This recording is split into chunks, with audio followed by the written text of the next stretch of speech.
Hello, everyone, and welcome to another Tower of Babel podcast. As always, I'm Julian Mush. I'm joined by Daniel D'Souza. What's going on? And Jeremy Cozier. Hello. And we're going to be talking about the latest in film and television news. As always, during COVID times, those stories may be limited, but there's actually a decent amount of stories that we're going to talk about today, including The Godfather Part 3 is being recut, ? Right? Some new inclusion rules from the Academy for Best Picture. Oh, I already forgot all of them. Oh, that's weird. Okay, because I'll I only give you one task. I'll remember. COVID downs the bat. What could that mean? We'll talk about that in a second. And of course, What? what are you talking about? Okay, sorry. Continue. And much more. We'll talk about that much more in just a second. Before we get to that, let me just mention to please follow us on Twitter at TowerBabbleCast, Facebook.com/TowerBabbleCast. And if you want to help support the show, the best place to do that is at our Patreon, patreon.com/TowerBabbleCast as well, where you get free access to or not free access, you get access to, by helping support the show, our film club. Dan, what movie are we doing this month? Black Swan. Black Swan. Jesus, I forgot that too. Are you high? No, You not- should. not Maybe you yet. should be. Yeah, I Maybe you guess should so. be. Yeah. So Dan, can you maybe Jeremy, can you tell the folks at home why they should be excited about Black Swan this month? Because it is a very intense movie about ballet. I think Dan, how'd you describe it in our episode It was previously? a while back. When Jeremy was convincing me to watch the movie for the first time. It was a movie that made ballet badass to him.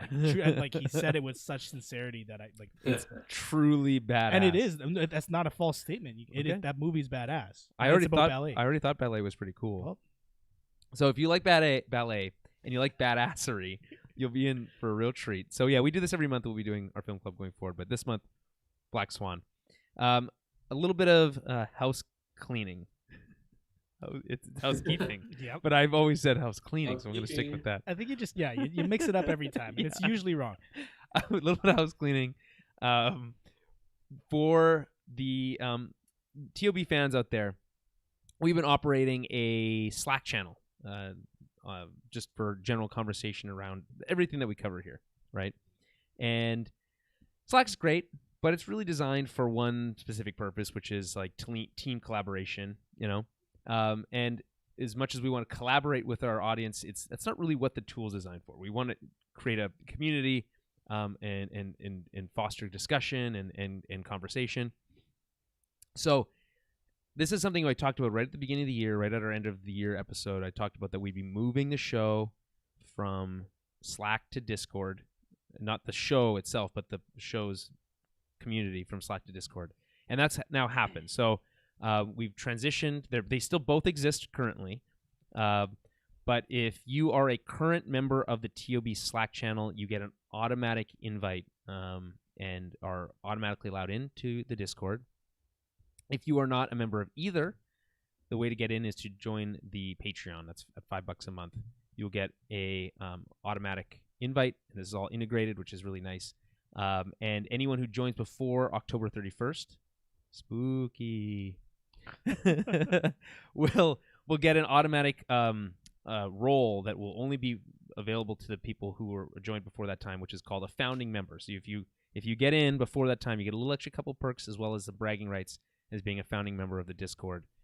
So again, that's patreon.com/TowerBabbleCast. If you're part of the Slack channel already, reach out to me if it's not clear. I've kind of pinned some things in there so you can kind of get invites automatically and all that kind of stuff. But if Everything is automatic. It's very automatic. If there's anything that's not clear, come to me, message us on Twitter, on Facebook, on the Slack, wherever, and I'll help you out. We want to help grow that the Discord. There's already a few people in there, friends of the show. Jason Telford is in there. Yeah, there's already been a decent amount of conversation in the Discord. Yeah, and I think it's exciting. We've set up a channel around the film club, so you can, of course, if you're part of the Patreon already, you can help supply ideas for that or conversation around the film club movie. And then we also set up another channel for the boys, because the boys have just premiered, Boys Season 2, and people don't want to get spoiled on that, so we set up a separate channel inside our server so you can talk about the boys in there, and then of course put all the dank memes and gifs in there as well, because there's lots of them for the boys especially. So yeah, that's the news on that front. That's again the house cleaning stuff, but again, we're excited about it. So please come join the Discord. We're looking for you. We sent out an email to everybody who's already in the Slack channel. So if you haven't seen that, check your email. Okay. First things first then. Dan, we have two big trailers that we need to discuss. Two huge, equally huge. I would argue one is more important than the other. Equally huge trailers that we need to talk about. Dune and Death on the Nile. So I think we just quickly touch on Death on the Nile before we get to Dune. Yeah. Dan, did you see Murder on the Orient Express? I've seen a couple different versions of it, actually. Right. Yeah. I've only seen the newest version, whatever year. It's the same story, so Right. I haven't read any of Agatha Christie's books, but the movie's alright. Like it's kind of, there are going to be talking about Murder on the Orient Express inherently has at least one gigantic spoiler. So, and it's kind of what turned me off of the movie. Right. So it's maybe best not to say it then, right? It's I don't probably know. best not to say. I think Guys, we'll the talk book around. came out We'll talk decades ago. right, in the movie. There's been multiple films. Come on. I guess. Yeah, I know. But I managed to watch it for the first time, not knowing the twist, and I think you have that opportunity. Take it. So if you haven't seen Murder in the Orient Express, recommend it. I think it's still a good watch.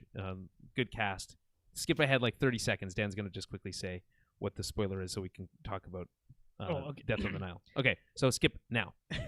Well, I mean, the big spoiler with Murder on the Orient Express is that it's a murder mystery where it turns out everybody did it. Which is just it's cheating. I know that it's cheating. I can't explain why, but it's like it's a big letdown because like a part of the whole murder mystery thing is like catching the killer, and exactly. if everyone is the killer, then it feels like what was even the point of the because whole what you're thing? supposed to do is like you look at the clues, right? Right. What's being presented to you as an audience member, and like, oh, so this person did this one thing, or this person was using this right tool or it's whatever. Clue, but right? they're all Yeah. accurate clues.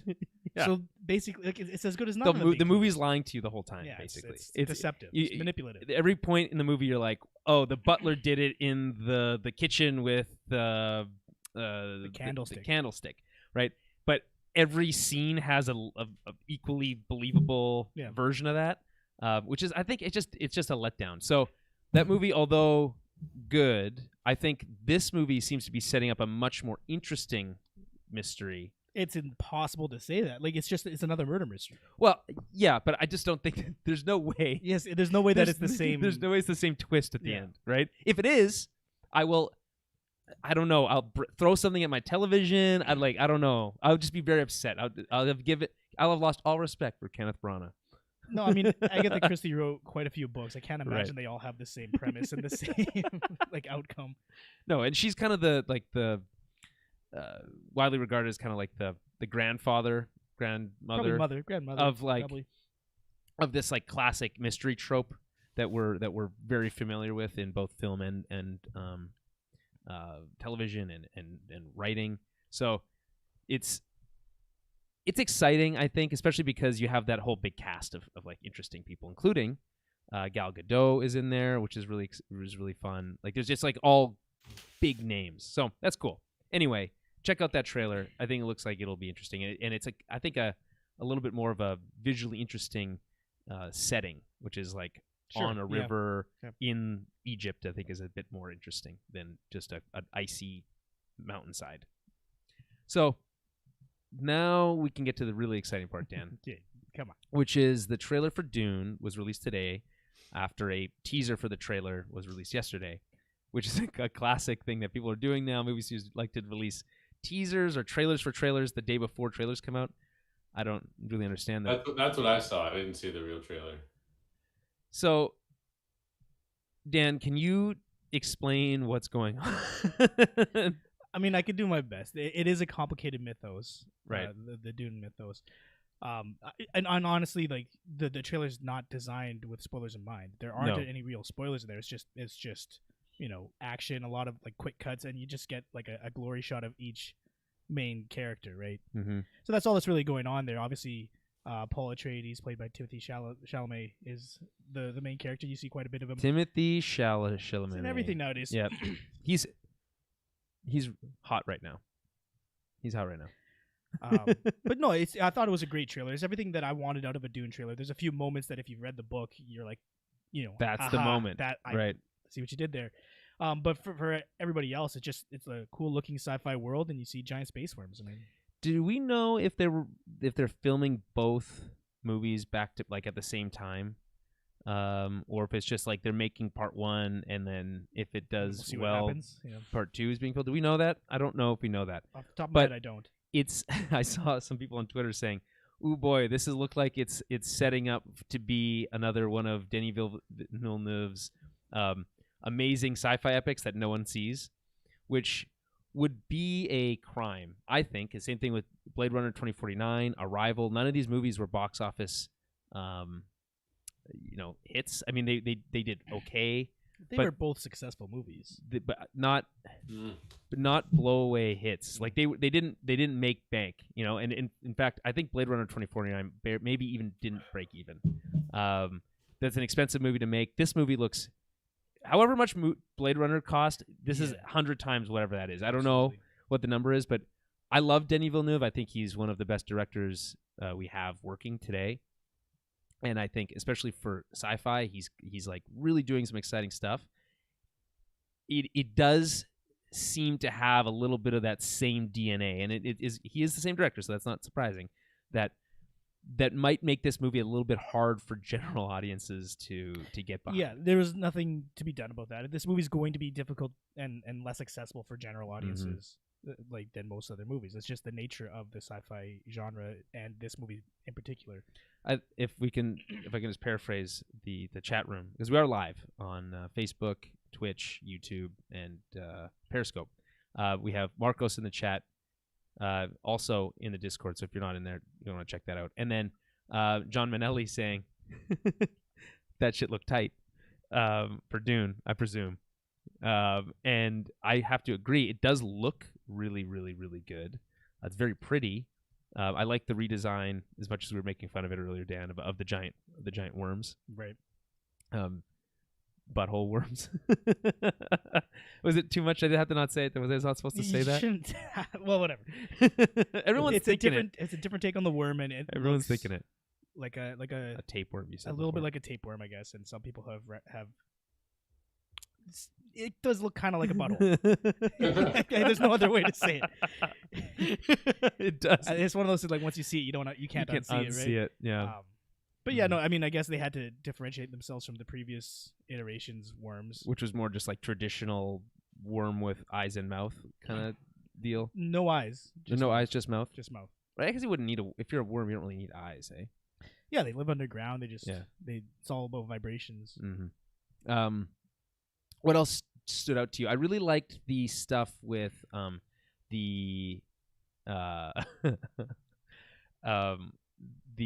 really like the stuff with that old lady with the mesh face cover stuff. Everything to do with that was cool. The Reverend Mother Gaius Hell and Wanaheim or something like that. It's already starting. Yeah. She's in the process of administering the Gom Jabbar at that point. The Gom Jabbar. Mm-hmm. Oh, of course. Right. Wait, what is and can you get what is that? The Gom Jabbar is that box that Paul has to put his hand in. Which is a pain box. Kind of. Yeah, actually, it's not. It really kind of revealed in the trailer what it does. Yeah. I don't want to spoil anything by going into too much detail, but that's what's happening in that moment. Okay, and it's just like a rite of passage for House Atreides. Not necessarily. It's more to do with the political faction that she comes from and Paul's mother comes from. Oh, okay. The Bene Gesserits. Jeremy, I hate it so much. we have the 1980. I want to say 4 Dune film on behind us. One thing I did notice in the trailer, which I think is a great modernization and makes a lot of sense and will make it a much more exciting movie, is that they figured out how to make the fighting and the choreography actually make sense. What's the deal with the holograms around them? So everybody has a shield, and it essentially renders projectile weapons and guns and ballistics useless because the shield will always block those, right? It also renders atomics useless because it creates a ridiculous chemical reaction sort of thing, or physical reaction, whatever. Right, so nuclear bombs are ineffective? Every one of the major families, they have a set of atomic weapons, but they basically can't use them under most circumstances. Right, Like okay. it's all about like they're all building their armies and their power, but to a point that they pose too much of a threat to one another to ever do anything about it. Oh, it's mutually. Yeah. Yeah. Mhm. So, anyways, Insured. everybody is wearing these shields, and so all the fighting is hand to hand with weapons like knives and swords. Right. It's like very. So you old have school. to be precise, and you can't be moving too fast. If you're moving too fast, your blade will be blocked by the shield. Right. They're moving pretty fast in the trailer, but it's all about precision and all about like timing your strikes and like slipping underneath the opponent's shield and stuff like that. So there's a lot like cerebrally going on in the Right. fighting. So I think it was interesting, at least in the trailer, to see it. It looks kind of like. 'Cause they don't do that well in the 1980s one. It's just they just slowly circle each other and then stab. It kind of looks like if you haven't seen it, it kind of looks like Halo. Like that was like the first video game where you had your own personal shield, Yeah, and it would like recharge on its own. It kind of you were shooting at like the what were the ones that also had shields. Your enemies, only one other group in Halo had shields. It was the Covenant. Arbiters, the Arbiter people. Okay. Yeah, the Covenant is the name of all of them, right? Right, but then there's but only one species. Anyway, it doesn't matter. The Arbiter species would have it. If you'd shoot them, they would go. It would like go on the sides. It would look like that, like but in live action. So I think that's pretty cool. Anything else that stood out to you? I mean, yeah, it's an all-star cast. There was actually quite a bit of Jason Momoa in this trailer. Mm-hmm. Who's he playing? You know, Duncan Idaho. Is he like he's a badass soldier? fighter? Yeah. He both between him and Josh Brolin's character, they're training Paul Atreides Right. To be just the badass. armor looks really really cool, like and like the whatever they have with those like armies going on the sand planet, very interesting. What's the name of the planet? Arrakis, right. So here's the question I was just thinking about while I was watching. Is the sand the spice, or is the spice in the sand? The spice is in the sand. Not all of the sand is the spice, but there are certain areas where there are spice deposits. Okay. And they mine those deposits. Spice is like the thing. It's like so the spice melange is it's like a drug essentially. It's a hallucinogen, but the spicing guild uses this drug to basically enhance their cerebral abilities to the point that they can chart interstellar travel. Right, instead of computers, because there are no computers. Computers are banned. All computers. There's no are banned. AI. So the Butlerian Jihad was against AI. Right. So it's essentially this is like 10,000 years in the future from present time. Mm-hmm. And so at one point, the world was as it is today, and at some point AI became a thing, and people had to overcome the AI overlords. It wasn't even like a Terminator thing. They just didn't like it. Right. Okay. But then now it's all about all about basically maximizing human potential. All right. Both physical and mental. Okay. So John Manelli, Dan, my mom took me to see the Lynch version and literally dragged me out of the theater. I watched it the other day. It definitely does not hold up, and I agree. It does not hold 100%. up. It's not a great movie, and it's a tough. To be fair, the book is really tough to adapt. Right. Because so much of it is that inner monologue, and so much of it is about outthinking your opponent, and a lot of that stuff is just happening in the background. They're not explicitly. Well, there's also like literally like doing voiceover of like his thoughts in the movie. It's like it doesn't. That was their solution in that movie, and it doesn't really work well for a film. No. Lynch is notoriously hard to watch regardless. Like he makes very complicated films. So him doing this was kind of like a double whammy of, this is a very hard to understand mythos, but we're also going to make a guy who's like all about hard to understand filmmaking do that. So it's like, it seems like a good idea on the surface, but then when its final product is just very indecipherable. But I think they do a decent enough job with like the effects and stuff. That kind you of can stuff, get through the movie. It's just that while you're doing that, it's not a great movie. It hurts to watch. It's way too long. Which is part of the reason why I guess they're breaking this up into 2 movies, which I think is pretty cool. Yeah. Okay, so moving on from Dune, we have an update on Tenet, because every episode we have to do a Tenet update. I don't know if you know that. This is a law. I don't make the rules. All right. Yeah. I have seen Tenet. I'm not going to talk about that, but it did open in the States over the long weekend to $20 million, which is not great, but considering the state of movie theaters, and especially in the United States. Not terrible, not terrible. The Cinemark CEO Mark Zorati said that 70% of his cinema chains, 525 of them, reopened for Tenet. To what capacity, unclear. So even if you let's extrapolate that across AMC and all that other stuff, maybe 70% of all theaters available across the nation.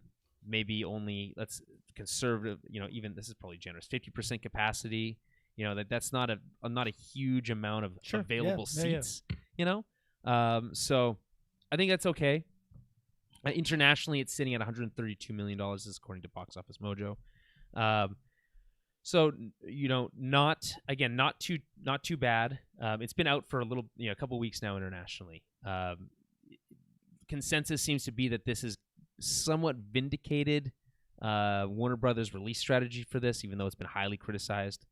The one kind of thing that has come out of this that's been, I think, more interesting than the box office numbers are a lot of theaters are switching out their 35 millimeter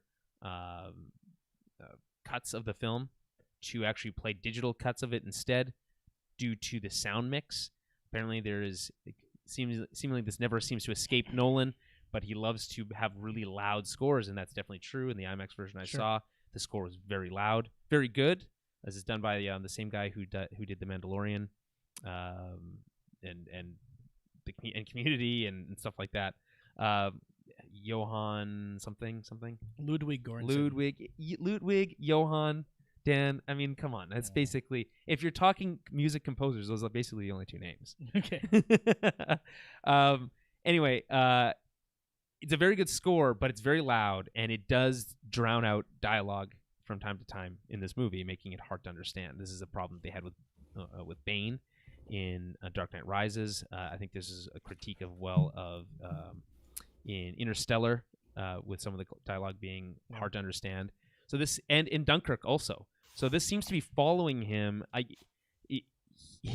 he doesn't seem to be either not learning a lesson or not caring. What do you guys think of either the box office news or the sound mixing stuff, or all of it above? Hard to comment without having seen the movie. I think that it's a positive sign, at least, that people are open to going back to the theater. I don't know how safe that it is, with these. Yeah, that's these kind of the cinemas. critique. Well, it's not like I don't want to celebrate those types of numbers if it means people are getting sick as a result of it, right? Like it's just not the time to really analyze this too much, I don't think. Sure. I don't think we have good insight into whether or not this has actually been a higher risk activity. I mean, it's higher than staying at home, obviously. There's a reason things were shut down. Right. But is it quote unquote a super spreader, or like going to a movie theater that much more dangerous than, say, going to a supermarket, for instance? If that's the case, I mean, I think it's a little bit up to people if they want to balance that risk personally or not. But I don't know. Jeremy, what do you think of the sound mixing thing specifically? Because I know you are more closely think about that kind of stuff, especially with Nolan. Yeah, it's just always so loud, and yeah, like, I don't know. I saw Tenet yesterday, actually. So okay, sweet. All right. Won't comment further than that. But I did notice at certain points, it's like I have no idea what they said, but I understand through the body movement, the pacing, where they're going next, the reactions, that was a bad thing or a good thing, or this means this means that, and you just get kind of taken along that journey. So I did notice it a bunch of times for sure. And also, for the money, I feel like this is, I think this proves that it was not worth it if the returns was just the 20 million or whatever. I just think that's just terrible. Like, it's just what's the point, right? Like, now your movie is out there, it's spoiled. It's never gonna have that fresh reveal again, or intro again. So I think, specifically with this studio and Warner Brothers, we're gonna see if Wonder Woman is pushed from its October new date. If they push that, then it tells you that, okay, Tenet was a huge mistake. We can't let this happen to Wonder Woman. we're just gonna have to wait until we're full capacity again. Right. I guess that's really interesting. I think there's some of the prognosticators, the box office prognosticators, are basically saying it's likely to break even as a film. It hasn't yet, but Warner Brothers is banking on a long tail for this, basically saying that like there's not a lot of movies out there. If people are going to see a movie, it's likely to be Tenet, and that unlike traditional opening weekends where that's you make 3/4 of your revenue on opening weekend and then everything else is kind of just whatever. They're hoping that this is going to have a long tail and it's going to go for a while. I think that's likely and that's possible, assuming that the theaters don't get shut down again. So I think it's weird because I don't really care how much money Tenet makes. You know what I mean? Yeah. I don't necessarily know. It's still a good gauge though on everything we know from the past, right? Like we're never going to say that Tenet crossed the $1 billion mark or you know what I mean? We're never going to. But was it ever going to? I don't think it would have ever done that anyway. To be honest, the movie is a hard watch. It's long. Yeah. It's complex. It's asking a lot of the audience. That's with the mindset of seeing the movie and knowing what it's about. Right, but the hype leading up to it, right? Everyone was involved in that hype. The trailer was everywhere, all that stuff, right? So you don't get that global, at the same time over the weeks of everyone going to the theater just to see this thing and form their own opinion. Right. We don't really get that. Now it's a super slow trickle. And to me, it just seems like it wasn't worth it. So if you're up to you, you'd be saying like, let's release it next summer. If it was if you could have made the decision, knowing what you know now, obviously it's hard to say. But absolutely. I think that's the best case. It's tough. I don't think it would ever made $1 billion because I think you need, movies like the Avengers that made $1 billion need a big opening weekend and a long tail. They need a lot of big upfront money and as well as like good word of mouth to kind of drive continuing revenue because no one makes $1 billion on opening weekend. It's not happened yet. So obviously not. Right. So not even close to making that. Right. Exactly. In a weekend. Yeah, exactly. So you would need. I don't think it's even possible. I think even if every movie theater was full every day for the weekend for every screening, I don't think you can make $1 billion. I don't think it's mathematically possible at today's value, like per the dollar. But Tenet, I don't think was ever going to be that. If it reaches, I would say so it's right now it's at $150 million globally. If it by the end of its run makes around $300 million, I think that's okay considering the COVID stuff. You're right that you can't put the cat back in the bag, right? In terms of like what this movie's about. Like there's a million YouTube videos out there saying like explaining stuff. I've watched some. Screen Crush has done some good ones. I thought that was really interesting. Explaining like you have to watch them. You do kinda. I came out of the movie having that feeling that I got coming out of almost any movie with time travel, including Avengers, the last one, Endgame. We're basically saying I don't fully comprehend the rules of this world, but I kind of get what they're going for. I understand the overall arc of this and like what the message is in terms of like this does this and this and this, but like the individual, like it's so easy to get lost in like the minutia of like what is happening here. And I think that's okay. It just rewards multiple viewings, but it is a complex movie. Dan, you should watch it. I'll get around to it. Right. Okay, let's move on. A couple of quick things from DC. Ben Affleck has confirmed that he'll be back for the Flash film, so that gives us at least 2 Batmen in that movie. We have the 1989 Batman as well as Batfleck, which I guess would help tie in that scene from Batman versus Superman, presumably, right? Where he like, you know what I'm talking about? Where he's in the Batcave. He's in the Batcave, and then the Flash appears to him in like a dream, quote unquote sequence. So if they can like, that'll also appear in Justice League too. Right. So that there'll be some of that stuff will all be tied up. there's no word on whether he's going to continue playing the role. Jeremy, if you had to gauge this, what do you think this means in terms of? Yeah, I just think this movie larger? I think a lot of the scoopers out there have the scoopers. they kind of have this one right. Yeah. Just in terms of what AT&T has decided to do once they acquired WB and this whole Snyder Cut Right. movement.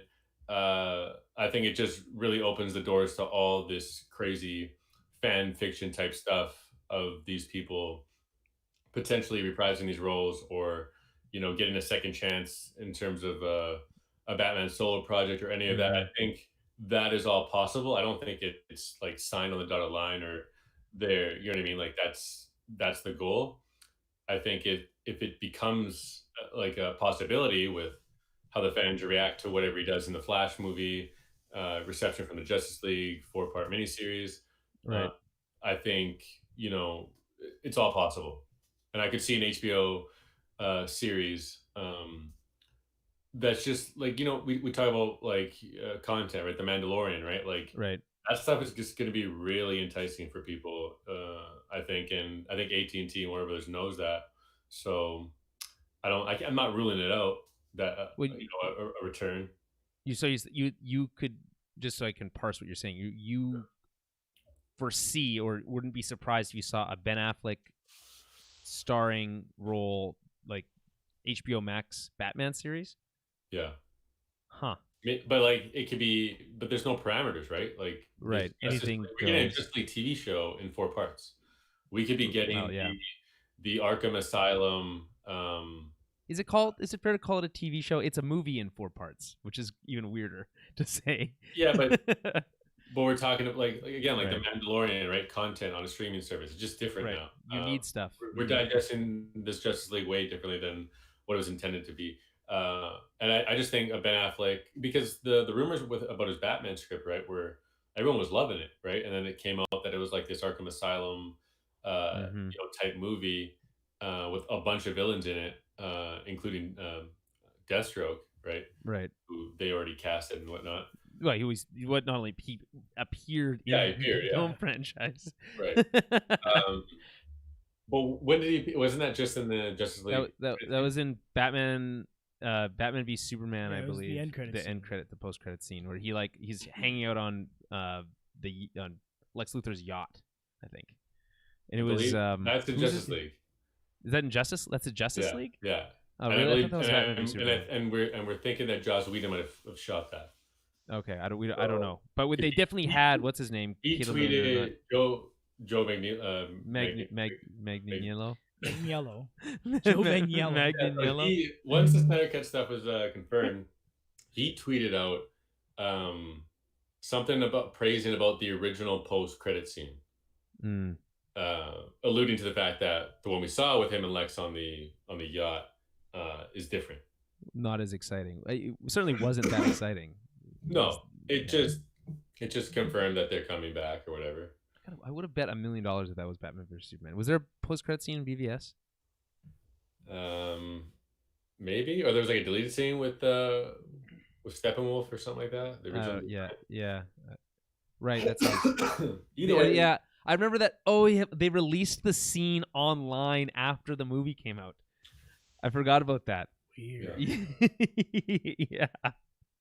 Either way, it was like a mother box. I just think it's all about unique content, and if these people involved are willing to do it, and they have a platform, and especially with Ben Affleck, if he can kind of right that wrong and do that Batman project that he was so hyped about, because that all got put to bed once the new fold at Warner Brothers was taken over with the reshoots. It wasn't the end goal anymore of what you're talking about. The group that's under investigation for abuse of power, right? Correct. Yeah, I mean, I just remember talking about all that stuff. I don't want to rehash a lot of this DC stuff because we had this conversation. Oh, we do it every week. Every week we basically talk about it. But I would basically just on this specific Batman Ben Affleck stuff is that surprised would be my answer to the fact that he's coming back for this at all. Was surprising. I think we all kind of thought he was done with the role. Yeah, he really seemed disinterested in it, and the studio seemed disinterested in continuing with him as well, right? So and then I guess going forward, I'll just take it kind of like one step at a time. Like, great that he's coming back for the Flash to kind of like close that loop. If he comes back, cool. Depending on what it is, I won't be surprised if he never plays the character again after that. But I won't necessarily be that surprised if he kind of picks up the cowl again at some point in the next 5-10 years. It's kind of like, I don't really care that much anymore about Ben Affleck's Batman when you have Robert Pattinson stuff that is like super exciting. Obviously not tied into the Justice League stuff, which kind of a little bit is maybe not unfortunate, but is kind of puts a damper on that a little bit. Knowing that Ben Affleck stuff is tied into that larger Justice League world is kind of interesting. But I don't really care. With the fact that it's a Flashpoint movie, that literally leaves the door open for almost anything. Literally anything. So who knows what's going to happen? My bet is still on the fact that, and you can put this in the book, that this Flashpoint movie will reset the DC universe into a much more incohesive place. It's gonna like decouple things, but create that multiverse that I think that they talked about at DC fandom. Yeah, they said that's going to happen. So you don't need to put that in the book. You put that in the book. Put that in the book. That's my prediction. Okay. Let's see. Right. So other stuff with DC. Zachary Levi confirms that Shazam 2: Fury of the Gods will begin filming in 2021 because the kids are growing up fast. That's not surprising. This is something that what's it called on Netflix?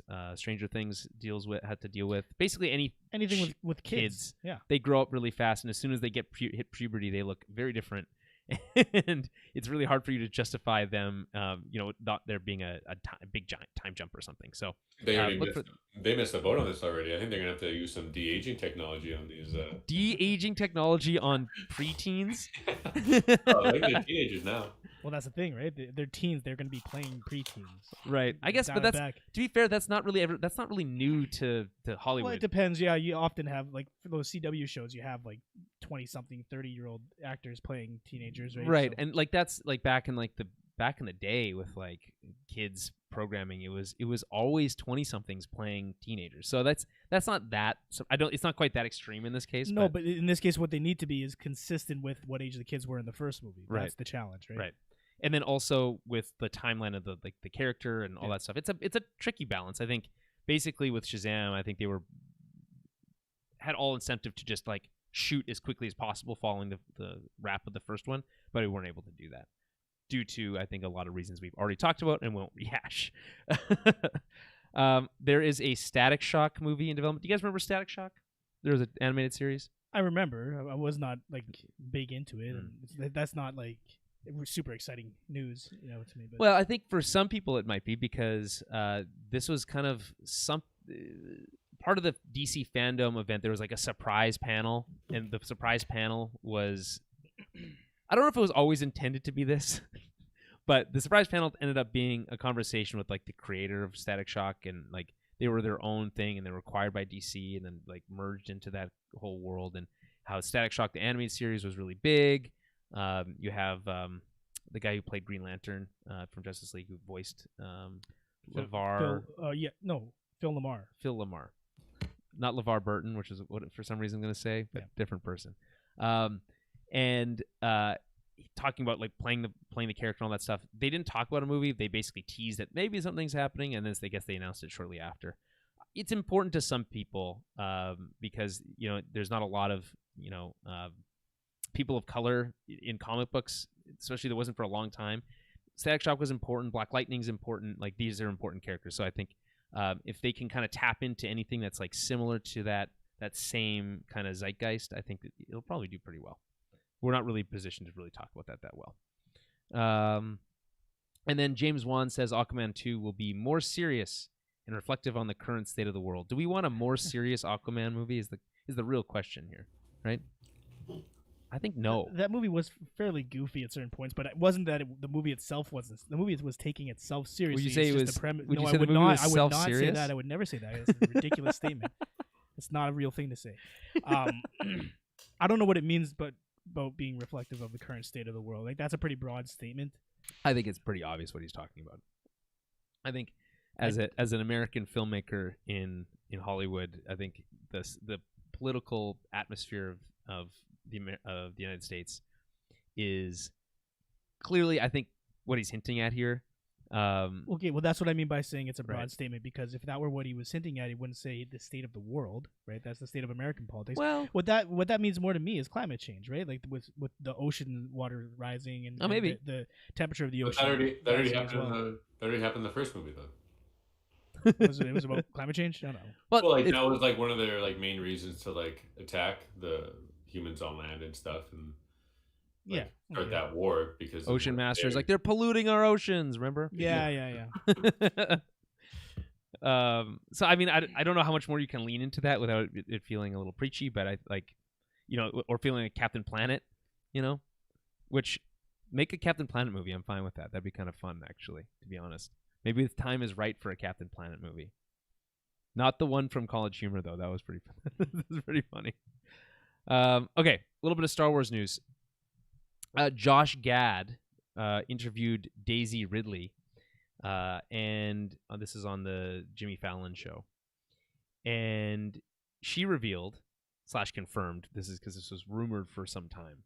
And this isn't a huge news. It's maybe not be surprising to a lot of people, but it's interesting to hear it coming from Daisy Ridley's mouth, which is that Rey's parentage was apparently in flux up through episode 7 all the way through the shooting of episode 9. So in episode 7, they were toying around with Obi-Wan being an ancestor. And she confirms that in episode 8, they kind of landed on nobody, that she was a nobody, or quote unquote that she didn't have any famous parentage. And then they didn't decide on the Palpatine twist until like well into shooting. Until they were on set of episode 9, which I think is absolutely insane. There's been a lot of conversation about this online. One of the critiques of this whole sequel trilogy is that it's crazy that they didn't have a plan. Now, there's been a conversation back and forth because the original trilogy didn't have a plan either. I mean, Luke and Leia like made out in the first movie. It's really weird in context of knowing what if he had known what the larger picture was, probably wouldn't have done that, right? But it does feel it fits a little bit better. There's a bit more of a cohesive vision there. Obviously, the prequel trilogy, all done and pre-thought out by George Lucas ahead of time. You can argue that the execution wasn't great, and I think you would win that argument. But there aren't many people that would argue against you. But at the very least, and I think it's aged, I think, a little bit better than people give it credit for. I think at the very least, there's a cohesive story there.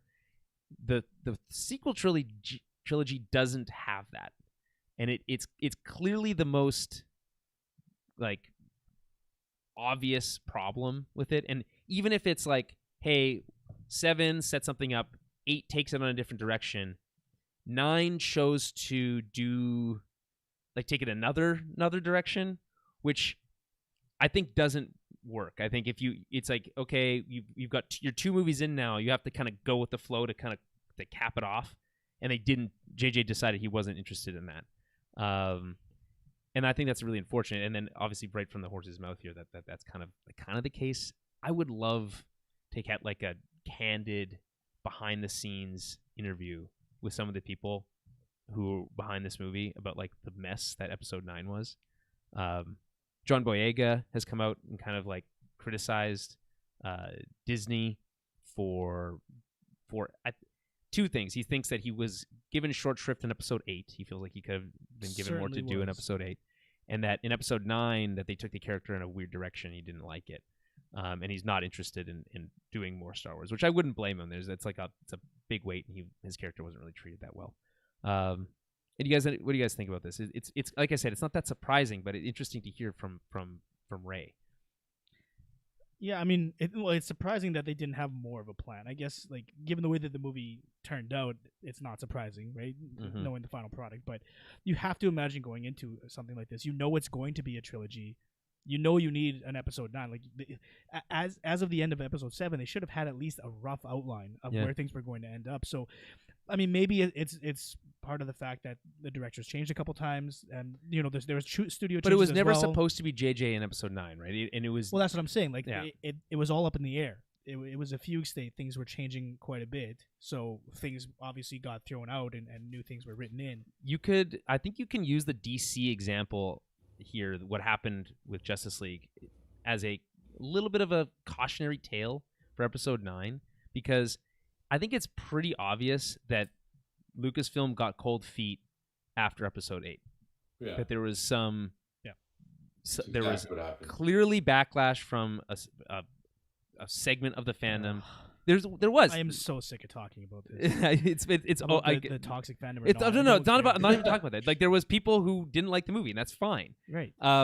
But that clearly Lucasfilm said, "Crap, we need to rethink what we're doing for episode 9, because we do know what episode 9 was originally going to be." There's a really fun like little animated thing you can watch of has like walks through the original script, which was originally called Duel of the Fates, which I think is a way cooler name for a movie anyway. Definitely. Yeah. And like really caps it, like, because you pull the name from the first movie from episode 1 and you pull it all the way. Like, I think that's really interesting. And there's like really interesting stuff that that Finn was going to be doing. He was going to be leading a revolution on Coruscant, but we didn't even see Coruscant for the entire sequel trilogy, which I think is crazy.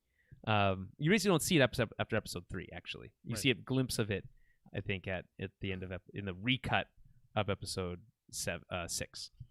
But like, there's all these kind of like weird things that could have happened we don't get. We're going to be talking about this for a long time, because it's like it's a major do we franchise. have to? I guess we don't have to. I guess we don't have to. I mean, all right, Jeremy, what do you think about this whole thing?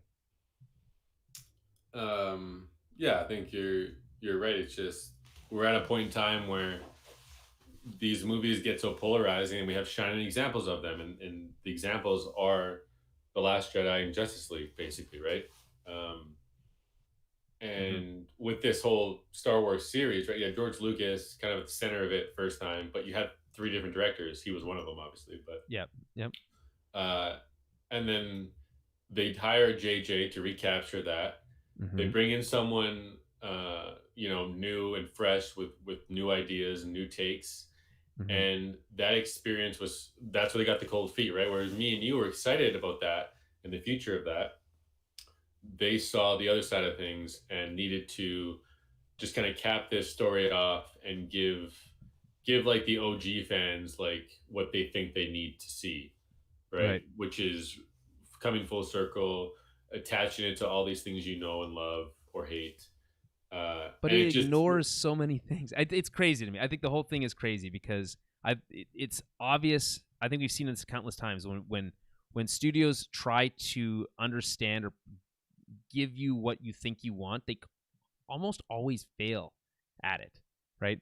With like Jurassic World, it will just give you more of dinosaurs doing dinosaur stuff. It's like, well, I guess that's kind of what we wanted, but like it's not like this, there's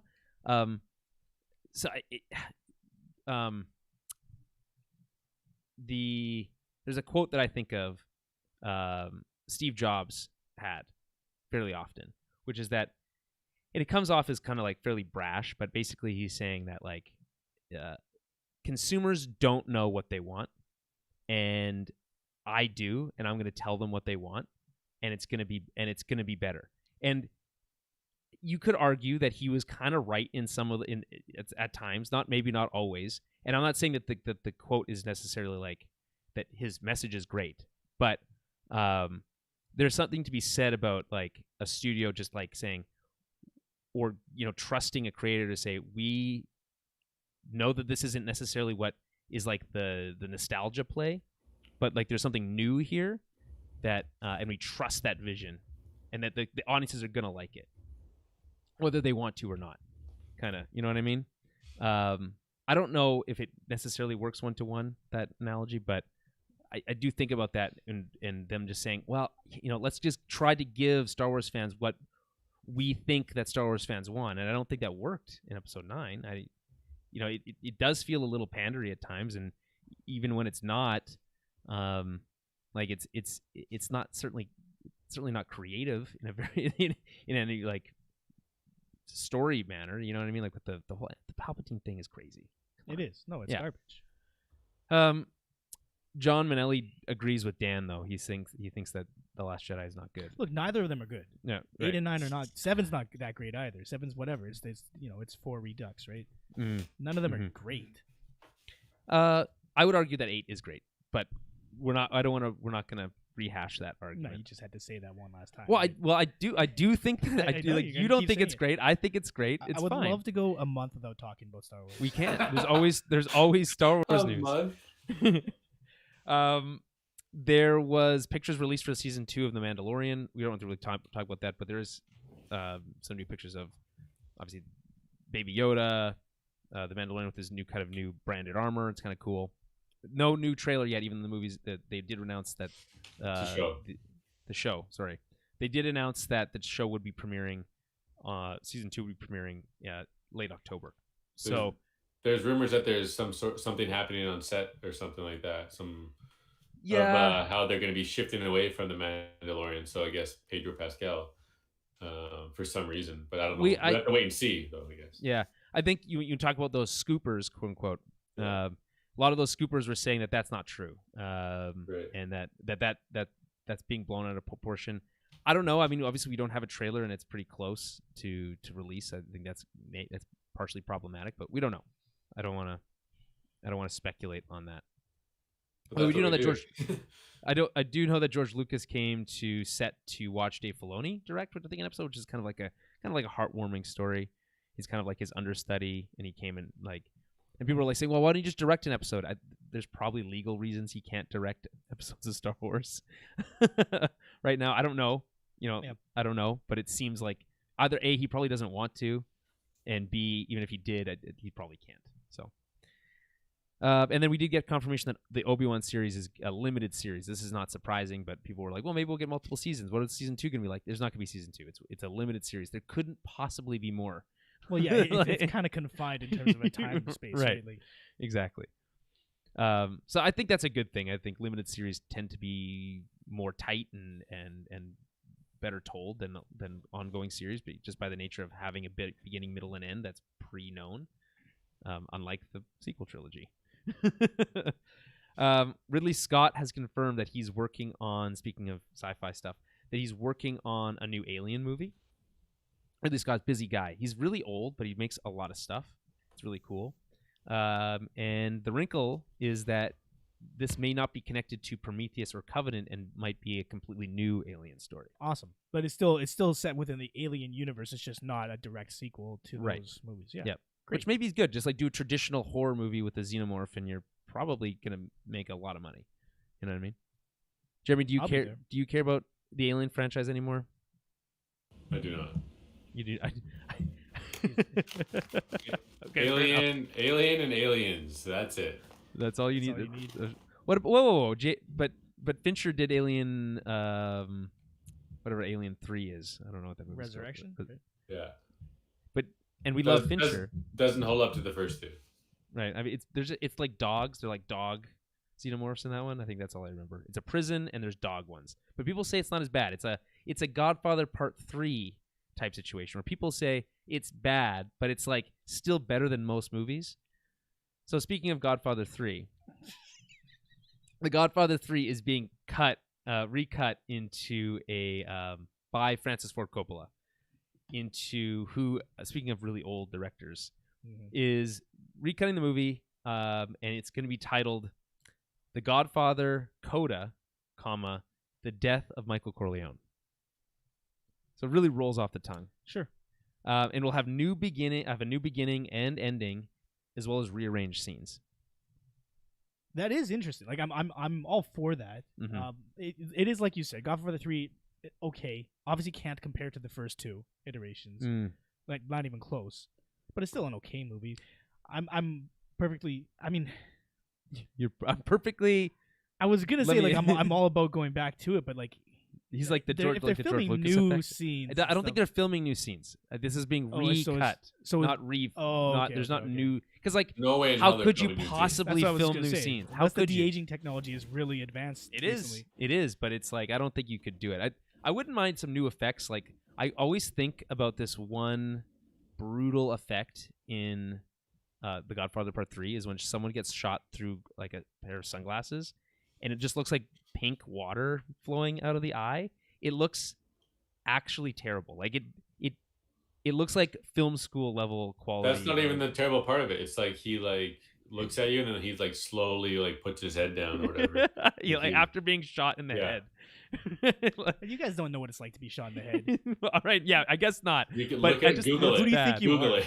It's Google it. so bad. I just like I don't remember a lot of that movie, but that sticks out to me, which I think is probably a bad sign, and instead of other probably better things. Yeah, but I feel like that happens in the first one too. Don't recall. In the first movie, like at the end, during the christening and stuff, where there's that whole montage. Right. Yeah, that's what guys, that's what I'm referring to. Is that what I'm thinking of? I think Is that's that what you're thinking? thinking Is that what I'm of. thinking Yeah, of? and he's it's not having a massage. Oh, that's not the third movie. That's the original third movie. movie, yeah. Right. Okay. That's one of the guys. I can't remember his name, but he's being massaged, and then Right. the killer walks in, pops him in the glasses, and he does kind of like lay his head down gently. That's pretty funny. Jeremy, But it's because he's having a massage. He's so like right. relaxed, you know? Right. Jeremy, correct me if I'm wrong. Did Francis Ford Coppola recut episodes 1 and 2, parts 1 and 2 into like a chronological cut of those movies? I don't recall that. No. Okay. I remember hearing someone talk about that. I don't know if that's true or not. But Jeremy, you're probably the biggest fan of the Godfather movies out of the three of us. Does this excite you? Yeah, I think it's cool. I'm just curious. Like, I like to see like an interview or just kind of his mindset going into this, re-engineering this project and why and how long has this been on his mind? Right. Was there some sort of limitations originally? You know what I mean? Is it because after all this time he's looked at all three and he realizes how he can kind of make this a bit more cohesive to the first two or attach it better to those two? I think that's the idea. And here. It just, will that pay off though? Like, are we gonna get that with this? I don't know. Maybe it's cool that he's gonna do this, but it just seems so late, like in the game. Isn't it? Yeah. Do you guys think it's maybe like it's a little odd to have? It almost feels like Francis Ford Coppola saying, "You know what? You guys are right. This movie kind of sucked. Let me try to fix it." Well, I think he was pressured by the studios to make this movie. Right. He didn't want to make a third one. Yeah, I think I recall that. Yeah. Because I think they were based off of like a book. I think at least the first one. Yeah. And I think then they extrapolated from that and kind of went from wherever they wanted to from the book, I believe. The title of this movie might actually be longer and might include the title of the book or include the name of the author of the book as well. I'm gonna see if I can find it. His name's Mario Puzo or something like that. Yeah. Will debut Mario Puzo's The Godfather, Coda, The Death of Michael Corleone. So it actually has Mario Puzo in the title of the movie, which is even crazier. So I guess maybe you did write the book that's based off of. Right, or even if it's like just like you said, just like extrapolated out of what he had done. I don't know. It's just really it seems like there's a whole new fun thing that these older directors are doing, which is just recutting their older movies and calling them director's cuts in some cases, where even though they were the original cut, their first cut was the director's cut because Yeah, but you always leave things on the cutting room floor. But that doesn't necessarily mean putting all those things back makes it a better movie. Not necessarily, but you have to compromise in some of these cases, right? Mm-hmm. To get it down to a certain length, whatever the case may be. I mean, if 2 he feels hours. like there's Please. if he feels like there's enough footage that's left, untouched, it might be worth. That was more so a Warner Brothers Justice League joke. Because that's what Zack Snyder said when they told him that he thought they were joking.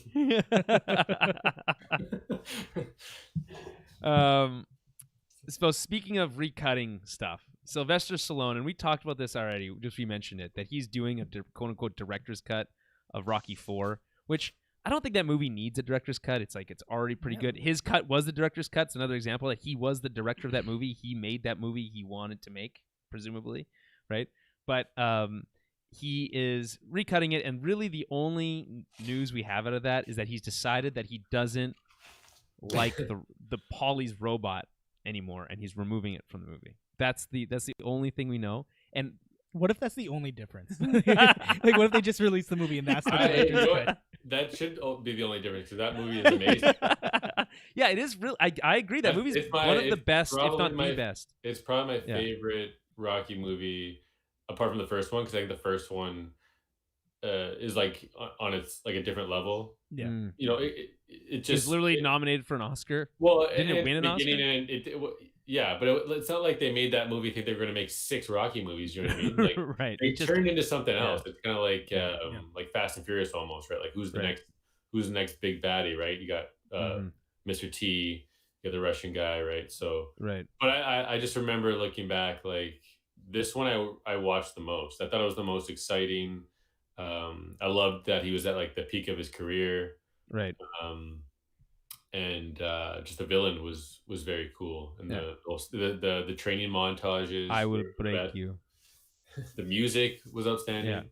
Yeah. The whole thing. I think there's part of this discussion is that there might be a remix score, that the original score that for the original release wasn't the original score that they wanted. But I don't know. I agree with Jeremy.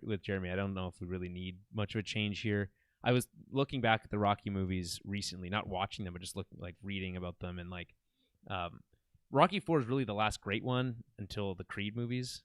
You could argue that Rocky Balboa has aged better than people expected, and it's actually not too bad. But Rocky V is considered to be that one's bad. That's the street fighting one, right? Yeah. And he's got he regrets making it, and the decisions he made around mental illness and stuff. He doesn't love that movie that it exists. But Rocky IV is almost perfect, and this idea of what if this, Dan? Think about this. What if he's recutting it so that it fits better with Creed 2? So you could just transition it right into Creed 2, avoid the first Creed for some reason.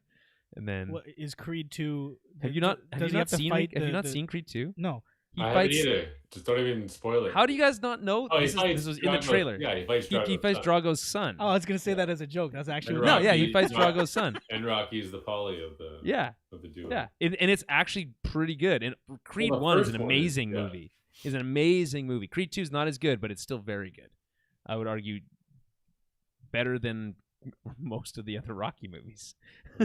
Slow down a sec here. Well, I don't know, man. If you rank it? I could do quick ranking. It would be probably original Rocky, Rocky 4, then Creed, then probably Creed 2, Rocky 2, 3, and then 5. I don't know. I think you have to think more about this. That was just my quick one. You guys can let me know what you think. Write in with your rankings of the Rocky films. Maybe we need to What about Rocky? Official ranking. What about Rocky 6, Adrian's Revenge? Wait. There's a 6? No, you guys don't get that reference? No, what's that from? It's a Simpsons reference. Oh, really? Dan, you don't know where that's from? Sorry, man. Don't remember it. Really? Jeremy breaking out the Simpsons references. It might be a Treehouse of Horror episode or something, but Bart's trying to get out, and there's Roman numerals on doors or something like that. And for some reason, he says something about 6 and Rocky 6, and he says Rocky 6, Adrian's Revenge. And that's pretty funny. Runs out of a door. The only quote that matters out of this Rocky story is that Sylvester Stallone on Instagram of all places said to a person saying, "Oh no, not the robot." He said, "I don't like the robot anymore." And then that was the point. That was it. Okay. Filming on Matt Reeves' The Batman has been delayed due to COVID. So this is obviously unfortunate news that they were shooting again, and it almost immediately got put on hold again. Initially, it was reported that, quote, a member of the production team had been diagnosed with the virus, which was oh crap, well, that sucks, right? Less than a day later, it came out that it wasn't just any member of the production team, that it was, in fact, our Pat himself. Robert Pattinson. Our Pat. Yeah, our Pat. Did you make that up? No, I don't know. I don't know. I don't know. I saw it on Twitter. That Robert Pattinson, what did you say, Pattinson? Pattinson. Robert Pattinson was diagnosed. He was the one who was diagnosed with COVID. This is not the first. The Rock and his family was diagnosed with COVID. It seems like these big stars who think would be like overly protected wouldn't be coming down with it. But yeah, here we are. It's not just anybody. It's literally the star of the movie. So I don't know. What do you guys make of that? I mean, it's terrible. Like, who cares about the movie? This guy got a virus, got a disease that's affecting millions of people right now. It sucks. Well, yeah, obviously, and Wait, obviously what do you we mean? hope we obviously hope that Robert Pattinson. What are you asking me? What's my take on it? The guy got COVID-19. It sucks for him. Well, yeah. I obviously we hope the best for Robert Pattinson. I think the conversation is like, should these movies even be filming in these circumstances, I guess, is the question. Well, that has to be a question now, and if it's coming from the set, then that's something that needs to be, right, obviously examined. It seems unlikely that it was. Who knows? I have no idea what sort of safety standards they've implemented since COVID. Right. I mean, it's just means another delay for the movie. Just from a movie standpoint, it sucks because we don't want to see that movie delayed. We were obviously very excited after seeing the trailer recently. They did a lot of filming without Robert Pattinson, during the COVID stuff, and now we're bringing him back in, and now he's out again. So it's like, who knows? They might be back at work within 2 weeks. Who knows? But definitely something to note. Jeremy, do you have any thoughts on that? No. Okay. And then last couple notes in the film side. Guillermo del Toro. I fucking never can say his name. Guillermo del Toro has signed a multi-year deal with Netflix to develop shows and movies. This is exciting because I think he makes interesting and exciting projects.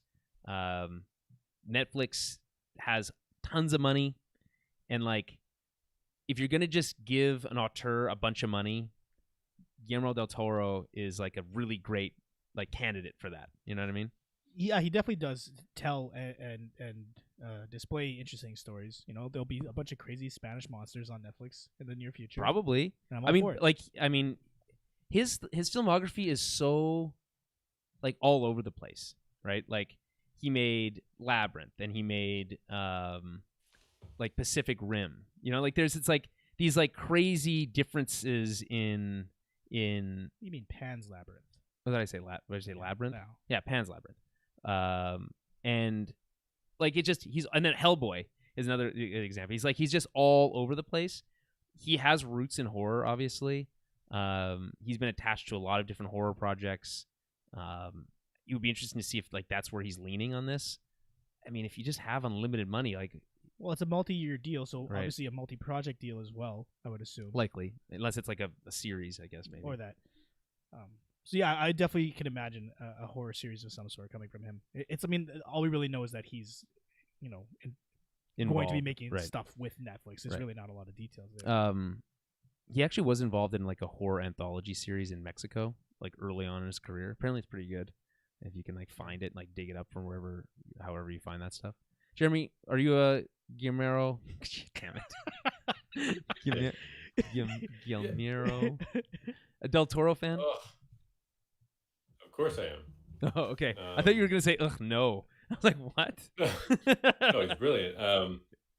He was gonna do a Justice League Dark movie at one point. Right. Yeah. Mm-hmm. Mm-hmm. Like, it would have been insane. But I think J.J. Abrams' studio is now doing that. But yeah, no, I think everything he does is pretty cool. Yeah, so it's exciting. Obviously, when we know more, we'll let you guys know. And then we should just quickly mention before we move on here that the death of Chadwick Boseman obviously came as a shock to everyone. We mentioned it briefly on our kind of post show of our last film club, and it was a little bit more recent then. There's been a lot of really great, go find. Speaking of Creed, the director of Creed and Black Panther, he did a really great kind of like write up and message about Chadwick, and like all these like celebrities coming out saying like he wasn't just a great actor, he was like a great person, and it really does like really suck because he was like, just beyond like the fact that cancer is terrible, obviously, right, and it takes these people that are like way too soon. There's these examples of like him and like Heath Ledger come to mind, of like people, these really talented people that were like in their prime of their career kind of taken too soon. That's purely from a little bit of a selfish perspective, which is like it would have been great to have seen him do not just more Black Panther, but just so many other roles. Like he had done a lot of like I think he did that Jackie Brown biopic. He did he did 42. Like he was like everything he was doing was so good, and then it just like didn't tell anybody. Yeah. We're just like, yeah, I'm just gonna deal with this on my own, and then one day it was gone. And like it's just like it really sucks. And the joke is like, 2020 takes another, but like this has nothing to do with 2020 or what's going on in the rest of the world. It's just cancer sucks. Well, yeah. It has to do with 2020 in so far as it's in the same year, right? But it's not COVID related or anything else, right? It's just you're right. It's completely tragic news. No other way to look at it. Mm-hmm. Jeremy, any thoughts on Chadwick, Mr. Boseman? I think it's everyone's obviously. I think everyone's kind of heard about it. But it's cool to know how like deep he was into acting and his craft. Mm-hmm. I watched it originally. Like it was like a one-on-one actor type thing they do on like Vanity Fair or YouTube or whatever, and it was him and Viggo Mortensen. They had like a cool 1 hour conversation, and I remember listening to him there. He was kind of explaining how he really wanted to make the character of T'Challa just super authentic mm-hmm. to the people. A lot of people didn't want him to have an accent. He did a ton of research on honing that and making that a reality. He even got tests done to see where he came from in terms of like his ancestry related to Africa and whatnot. So I just remember just admiring how dedicated he was, at the time, just for a superhero movie, right? Mm-hmm. But obviously one that means a lot more than most. Is it not the highest grossing superhero movie still? I think it's like, if it's not the first, it's second. It's probably top 5 for sure. You can probably look it up quick, but I'll look it up. And then just how, like, everyone's obviously mentioning Black Panther, a pivotal role in his career, but he was also like, he never took on a character that would be like a racial stereotype. Like he made sure that all his roles were so much more than that. So it's just thinking of the future, like all the roles he would have portrayed. He was just so talented. So it's just, there's nothing you can say but just how much it sucks. Like it really does suck. But also, what a unique way of going out, right? Like something that he battled with, knew about, his family knew about during all the filming of all these Marvel movies, and didn't want to put that out in the world, in the tabloids and all the papers and all the social medias. You know what I mean? People reaching out to him. He wasn't about that, right? He accepted he accepted what was going on, and kept it personal. Like you have that choice, right? It doesn't need to be a public thing. So I think that lends to the shock value of this. People Certainly. Usually when they're sick, you kind of get teases of it, and there were teases that we know now of just his physical losing weight, appearance or losing weight, right? To which I just chalked it up probably for a role, or he is sick. But again, there was nothing put out there to know about that. So yeah, that's basically there's it. A lot of people talking about how like he took the, like you mentioned, that he took the role of T'Challa like really seriously. But when he originally came into it, apparently he like, sure, he was like, this is important, but he didn't really understand how important it was to other people. And then once he kind of like got engrossed in the community a little bit more, he like really took that character to heart. Like he's like, this means a lot to people. And he kind of like internalized that. I think that's really, really cool, because I don't think that's necessarily true with a lot of actors who play characters that mean a lot to people. And certainly not with superhero characters, Yeah. right? It's easy to look at that with with tongue in cheek and just look at it as a silly comic book hero, which a lot of them were, Right. at least in their inception, right? So for him to go the other route is definitely speaks to his character. Like you have so many more examples of people like Harrison Ford and his like cynicism towards Han Solo, for instance. Even if you look in the Avengers, Jeremy Renner doesn't really care too much about Hawkeye. Why would right? he? So it's like, And who cares? Like Right. That's Yeah, on but them. those characters also don't have as much significance as the Black Resonance, yeah. Panther in Right. terms of representation of Black people as well, right? Like, Right. there's just so much more weight behind this. Yeah, and I just think he's like he it just speaks volumes to like to have someone who like just really sat down and like thought about that and like what it meant, and he's like, okay, this is important, and I'm going to take it super seriously, and he did, and it's really cool. So in fact, there's one more performance of him as Black Panther that we haven't yet Right. seen. Yeah. He voiced T'Challa in the Marvel's What If animated series that hasn't premiered yet, where he plays Star-Lord as the What If scenario. So that will be bittersweet, obviously, when that comes out. So moving on, the show must go on. Jeremy, something up your alley, obviously here. A live-action Resident Evil series is in the works at Netflix. Right. Should I just stop there, or should I continue to? Do you want me to disappoint you? Feel free. Okay, so this will take place across 2 different timelines, but one of those timelines will be following the children of the Wesker children. So, oh great! This which everyone was really interested in, right? The series will apparently tell a quote brand new story across 2 timelines. The streaming service says Netflix Resident Evil show will star Jade and Billy Wesker, teenagers whose dad may have a dark secret. So there you go. It's unbelievable to me how they always seem to find ways with the Resident Evil adaptations to like tell stories that people don't seem to really care that much about. I guess they don't want to keep telling the same stories. But they don't know that because of the money the movies made. Right. They learned all the wrong successes. lessons. Yeah. They're super cheap to make, and everyone went to see them. Yeah, I remember like one of the first quotes from the director was that like he thought it would be lame to just remake the games because the gamers who played the game would come to the theater and they wouldn't be surprised or they'd know what's coming next. Right. And it's like I remember reading that and being like, he's kind of right. Yeah. But it's there. Like these games have remakes. They're ultra realistic. They have amazing settings, amazing design. Right. Cool characters.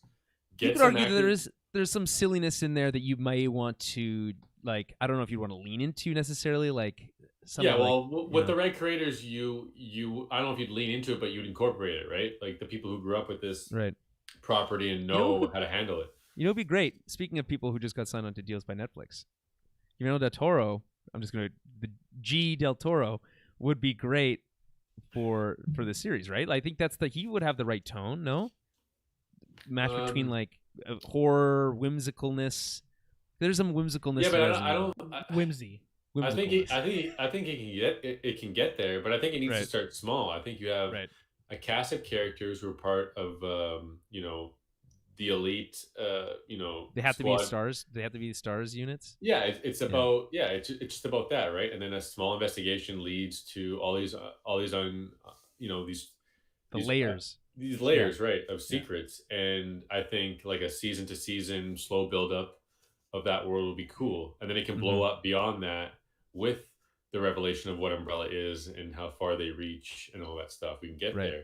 But it's got to start slow. It's got to be in a mansion. And the first episode that they released an image of the screenplay's title page, which said Season 1, Episode 1, Welcome to Raccoon City is the first.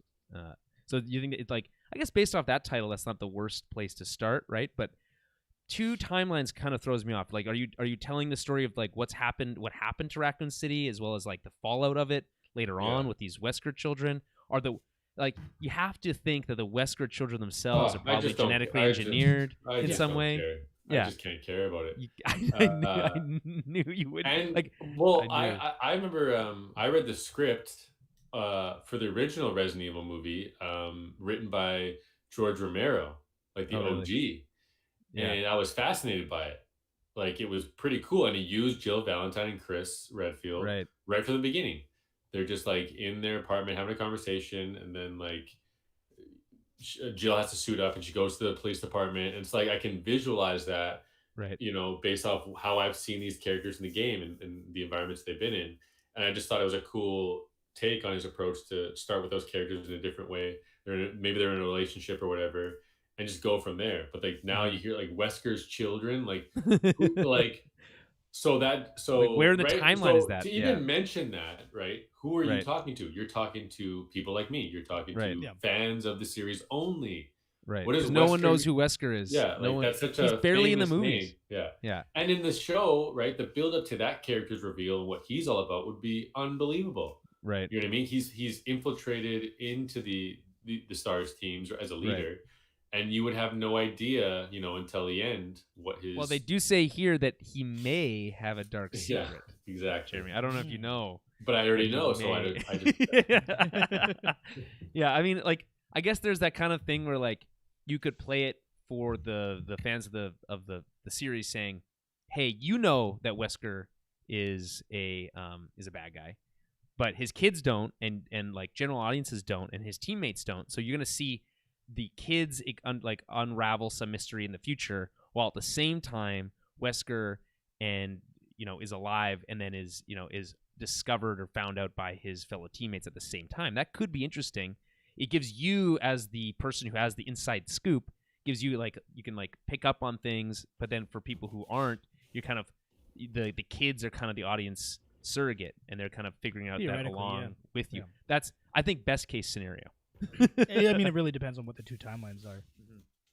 But they're obviously just creating a Resident Evil cinematic universe, so Is that obvious? it's obvious. Yeah, Okay. it's the way to go. Yeah.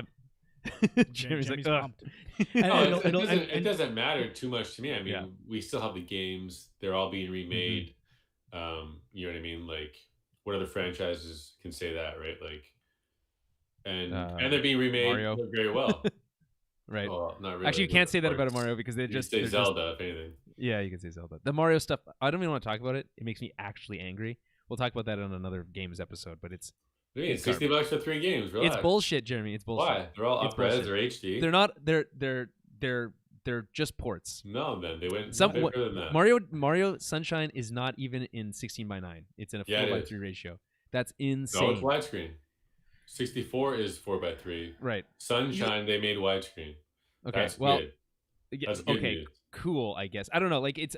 I don't want to. Well, I don't want to hash this out right now. But yeah, I think it's garbage that they're charging. And then where's Galaxy? Where's Galaxy 2 in there? Like, why is that not included? Come in DLC down the pipeline. More money. Bullshit. We'll pay for it. It's a partial. It's not. It's only a limited. I thought we weren't gonna It's a hash it out limited right now. edition series. Like that's okay. Right. It's crazy. It's just crazy. Nintendo's crazy. Amazon. Dan's so excited. Amazon has cast Alan Richson, I think is his name.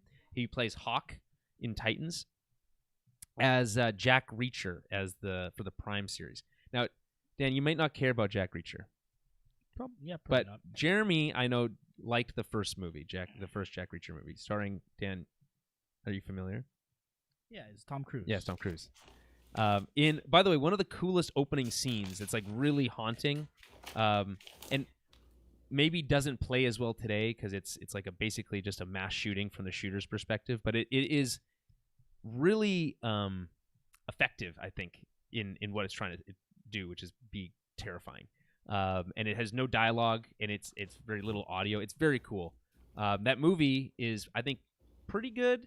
People had a hard time like that Tom Cruise was cast as Jack Reacher. Apparently, if you read the books, he's like this really big burly guy, and Tom Cruise isn't really that.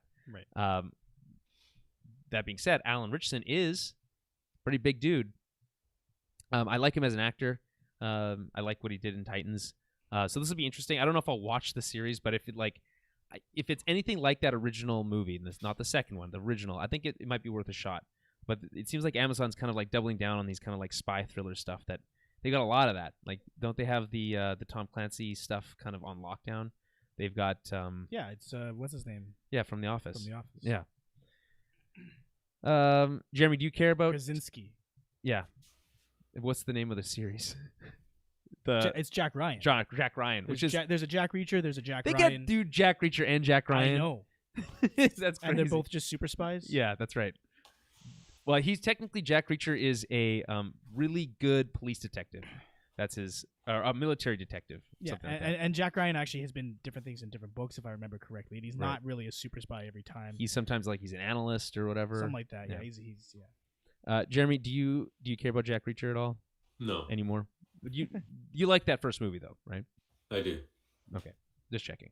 Okay, so speaking of Amazon series, we do have a Lord of the Rings series in the works, Dan. That's right. We don't have a lot of information on it though, but we did have an interview with Hugo Weaving. He had an interview with Variety. He states like this. I don't.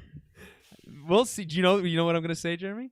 I just saw some of his quotes, Right. but it's definitely out of context, and they just sound funny, I guess. Yeah, I think it's pretty funny. I mean, I went and found the article and put it in context, but basically he says in this he's asked the Hugo Weaving, Mr. Smith himself. Well, you would say Lord Elrond, right? I think I would say Mr. Say Smith. Lord I think Elrond. I'd say Mr. Smith. Elrond half elven. AKA Megatron.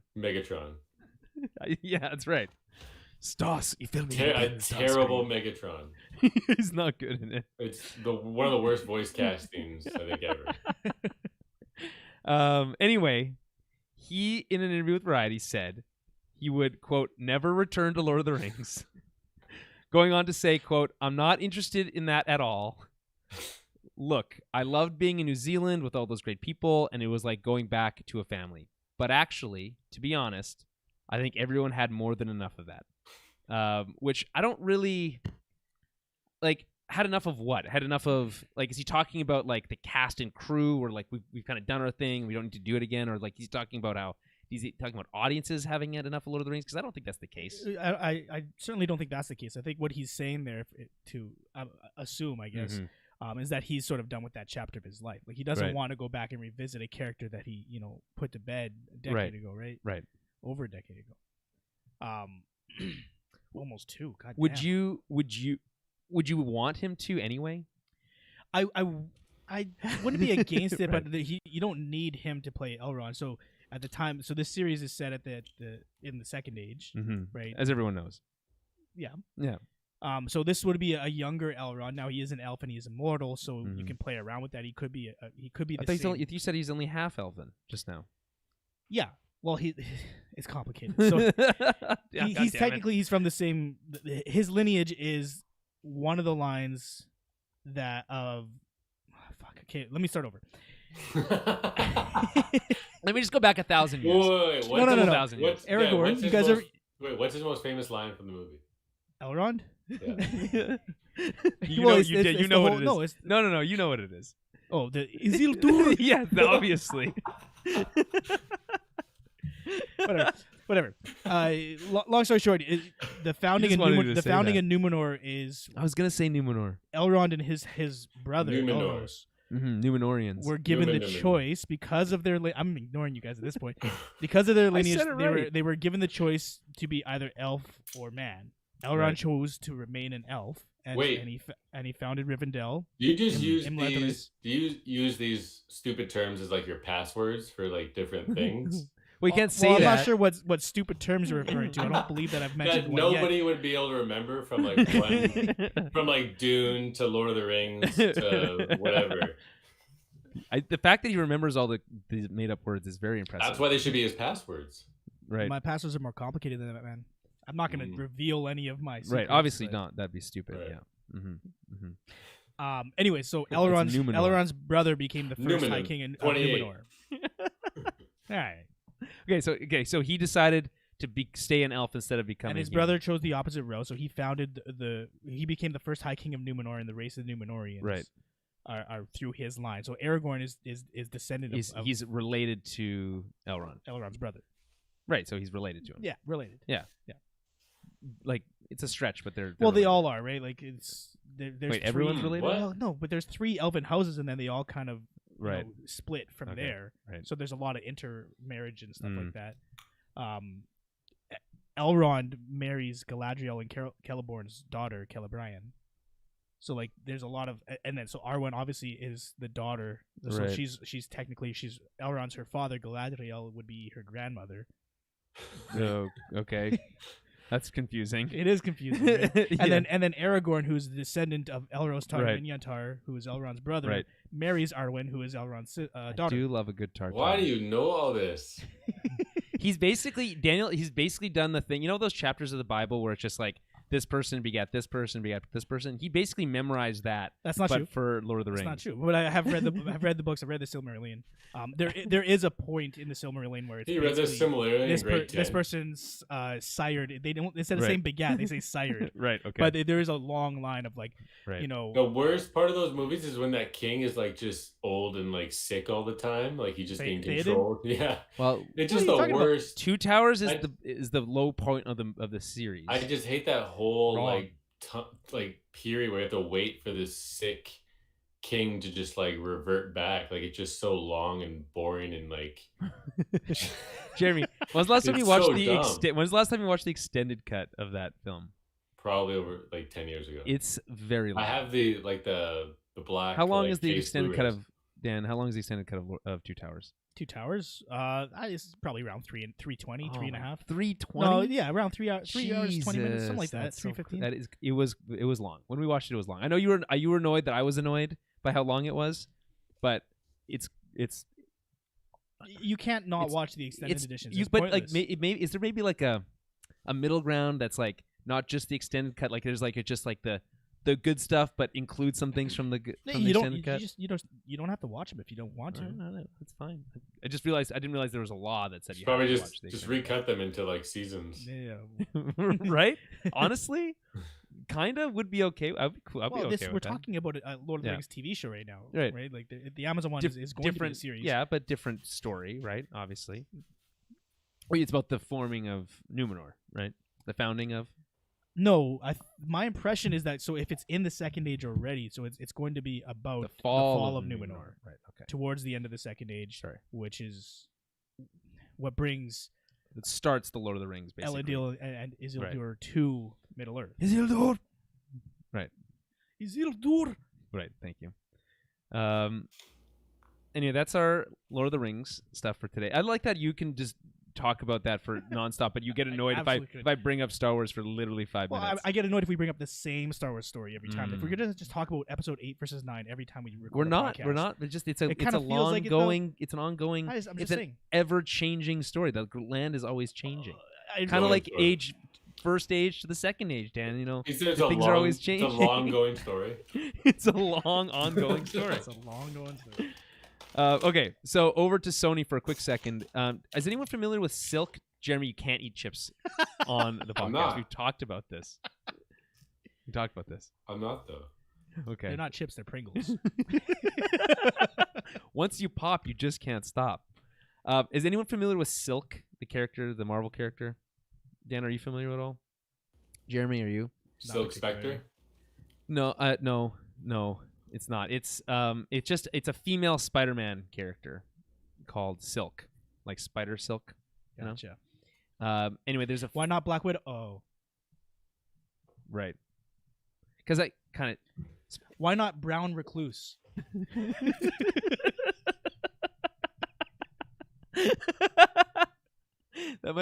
That's pretty good. That's pretty good. All right. Full props. Anyway, the story is that there's a live action Spider-Man-esque show in development at Sony. Just to muddy the waters more at whatever Sony's up to with the Spider-Man extended Marvel universe, or whatever it's called. They're doing a TV series on what platform? Who knows? Is it connected to the rest of Spider-Man stuff? No answer. We don't know that either. Do we need a live action Spider-Man series? I would say yes, I would like that, but I don't know anything about Silk, which is kind of cool. That it's a whole new thing, which would be exciting for me. So I'm into it. It's being written by Lauren Moon with Phil Lord and Chris Miller producing. So I think that's a good sign. Obviously, Into the Spider-Verse was a smashing success, an amazing movie. It was spectacular. Yeah, right. I thought you were doing the Spider-Man thing. Oh. Smash it. The smashing. That's a Hulk one. That's a smashing. You said amazing, then I said spectacular. Right. Yeah. Incredible. Is there an Incredible Spider-Man? I don't think so. Ah, damn it. That's the Incredible Hulk. Iron Man. Incredible Hulk. Incredible Hulk. You're right. Incredible Hulk. You're right. Damn it. Is it the Invincible Iron Man, the Incredible Hulk, the Uncanny X-Men, Spectacular Spider-Man, or Amazing Spider-Man, or Sensational Spider-Man. Sensational. Ooh, right. Nice one. Super duper.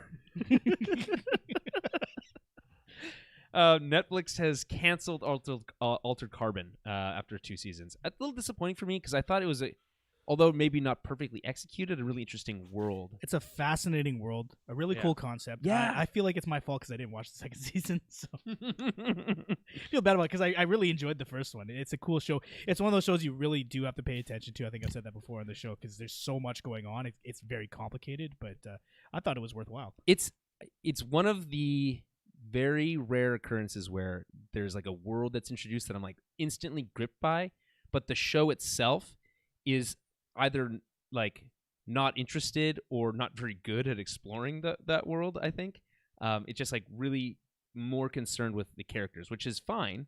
But when you have a world that interesting, I just want them to just constantly be exploring it in new ways, and they do a decent enough job in the first season. I think the first season is the best of the two.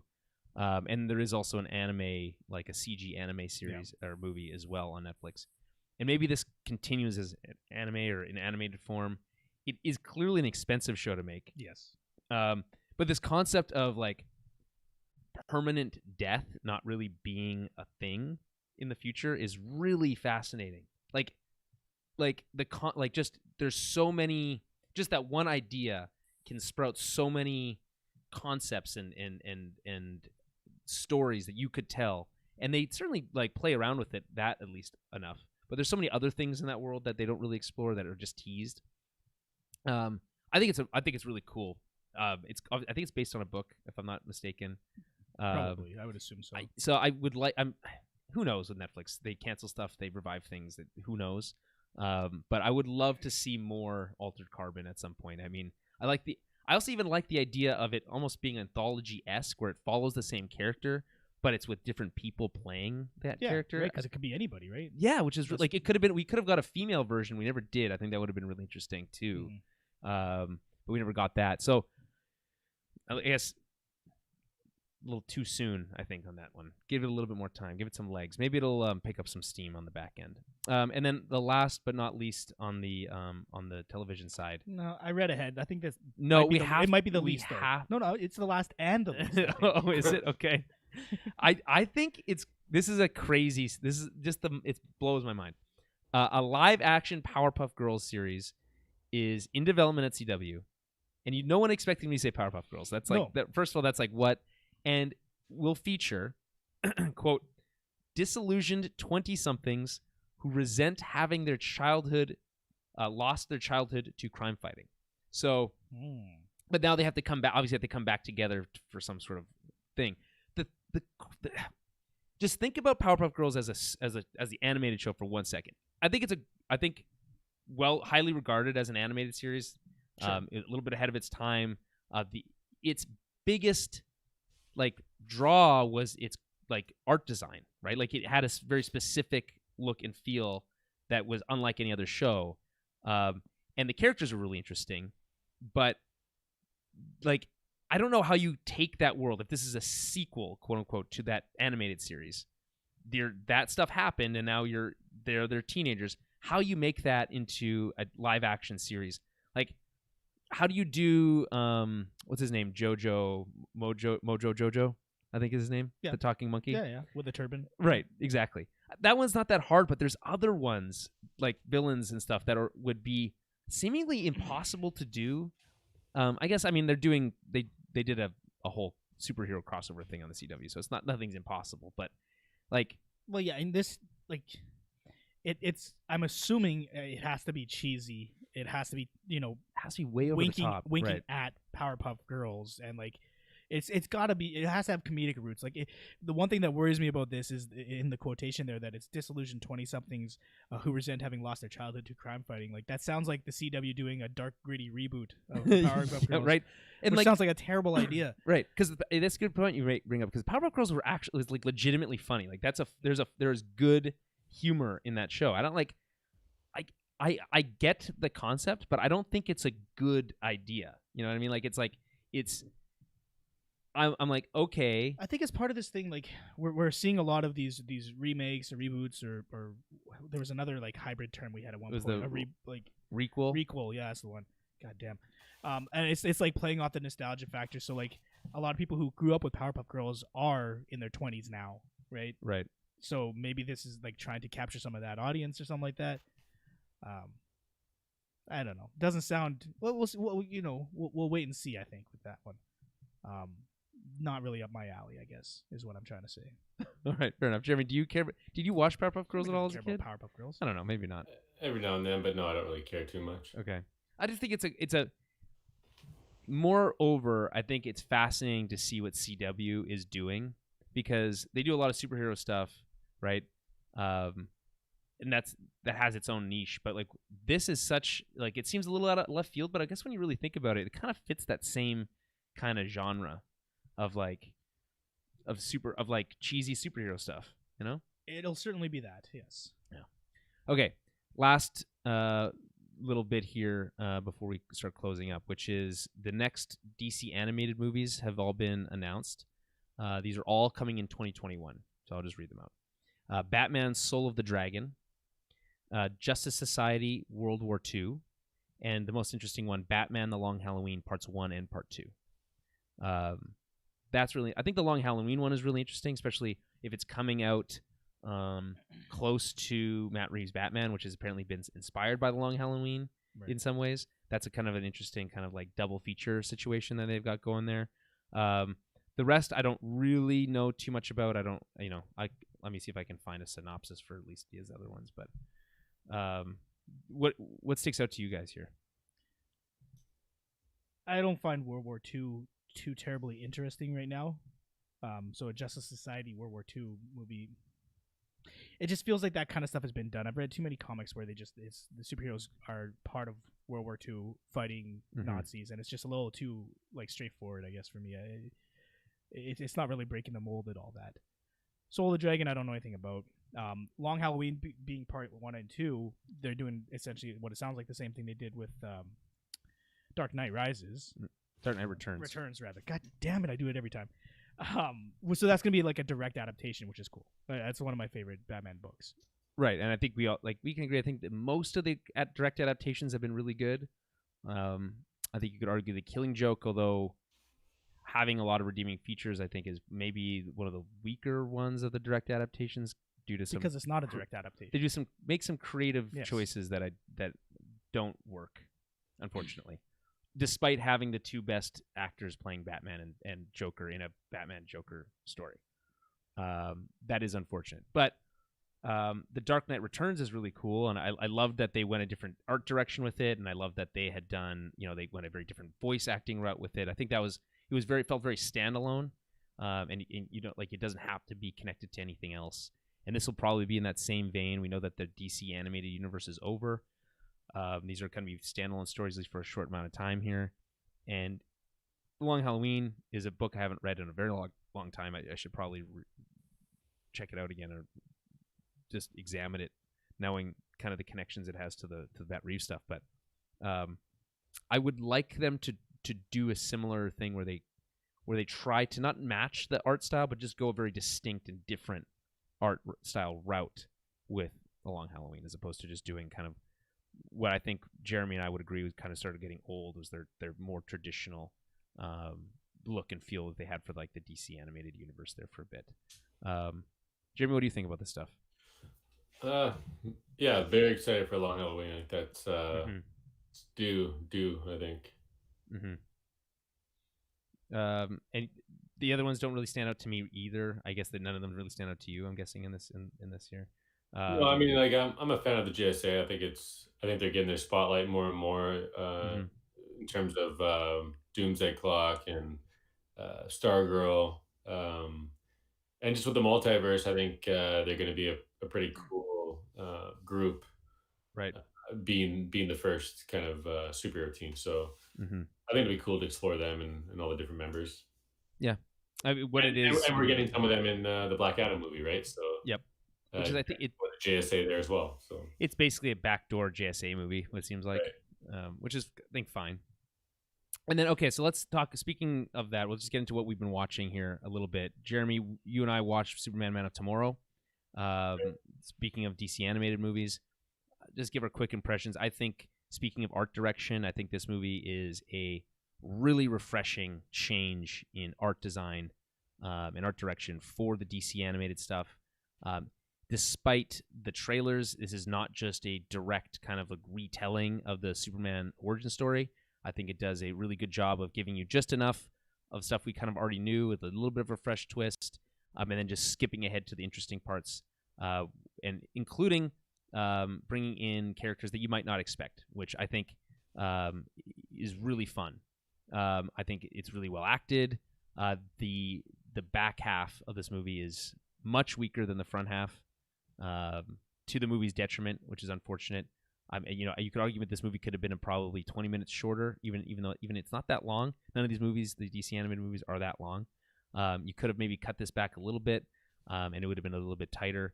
I liked the newer takes that they had. There's just kind of this like retro, but also modern kind of feel that they have for Metropolis, and the kind of the fresh takes they have on like Lois Lane is I think good, and overall I think the movie's decent, but it's not top caliber DC animated movies. It's somewhere in the middle. Jeremy, what do you think? Yeah, I pretty much agree with everything you said. The movie definitely falls apart for me towards the back half. During the beginning and towards the middle, I was pretty impressed. I thought the art style looked pretty bad when they revealed it, but again, that was a still image, and I think Yeah. when it's in motion, it looks a lot better, a lot more crisp. It's easy to follow. It's not muddy, and they took advantage of that with the choreography and some of the fight scenes, especially with Lobo, Mm-hmm. which was really cool. Just seeing all of his gadgets and just his ability and power stacked up against a young Superman was pretty cool. Yep. And yeah, just the retelling of his origin was cool. It was simple, but just done from a different angle, Mm-hmm. different age. I like the stuff with the cape, like him coming Yeah. to like deciding he wants the cape, and then his mom making the cape. I think that's like they do.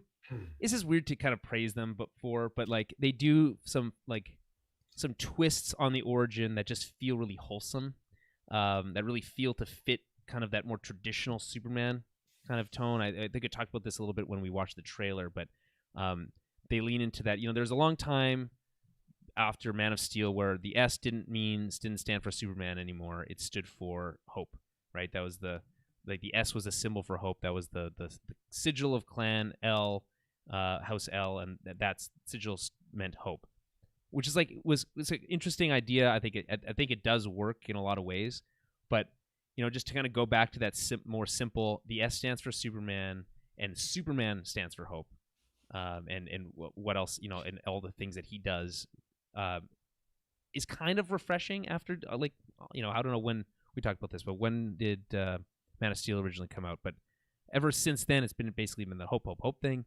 This is kind of like go back to the kind of the roots, with a kind of trimmed down art style. I think I love that part. Like again, I think the first 20 minutes of this movie are basically perfect in terms of like a Superman kind of semi origin story, done with a little bit with a freshness that obviously Superman we know his origin, just like we've seen Batman's origin a million times. Right. So there, I did like that. Is there anything that stood out to you, Jeremy, that other than just the art direction that you really enjoyed or didn't enjoy?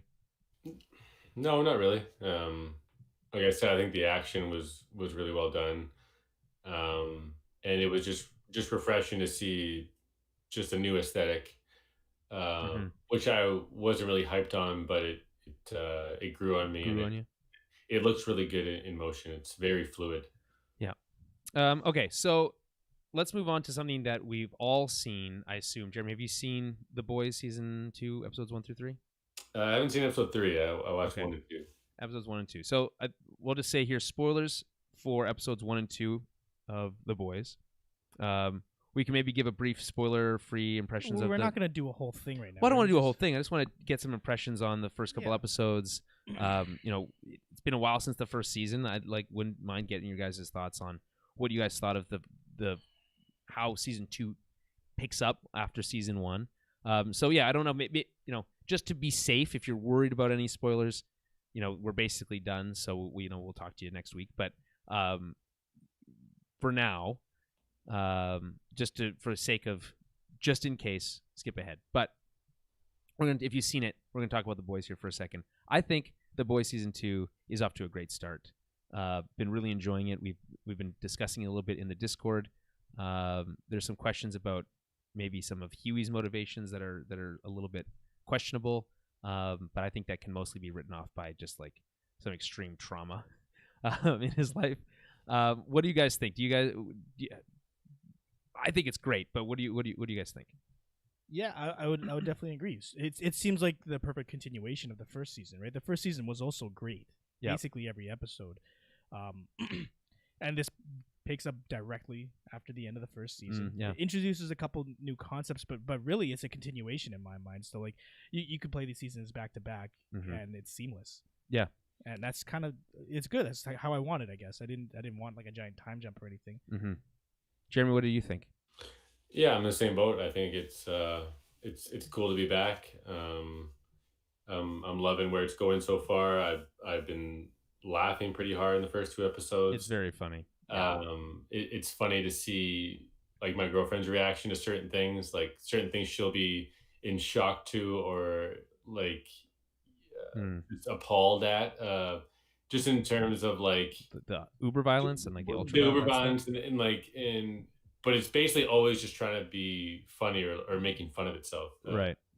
I one example, it's not really spoiler, but they showcase like a bow and arrow type hero. Yeah. I thought it was just done brilliantly, kind of making fun of that specific superhero and what problems they would run into. Yeah. They just treated it super seriously, right? But it's just it's so funny seeing that play out. Would you like a Fresca? I love the world. It's another one of those examples of where like I love the world, and this show loves to explore like the ramifications of superhero people in it, and I just love that they're not afraid of doing that. I just enjoyed that so much. I just love spending time with the characters. I think they're all really perfectly drawn.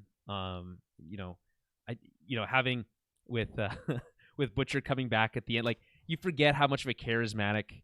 Karl Urban's great. I love Karl Urban and basically everything, but he's just chewing the scenery in this series to like he's taking it up to 12 out of 10.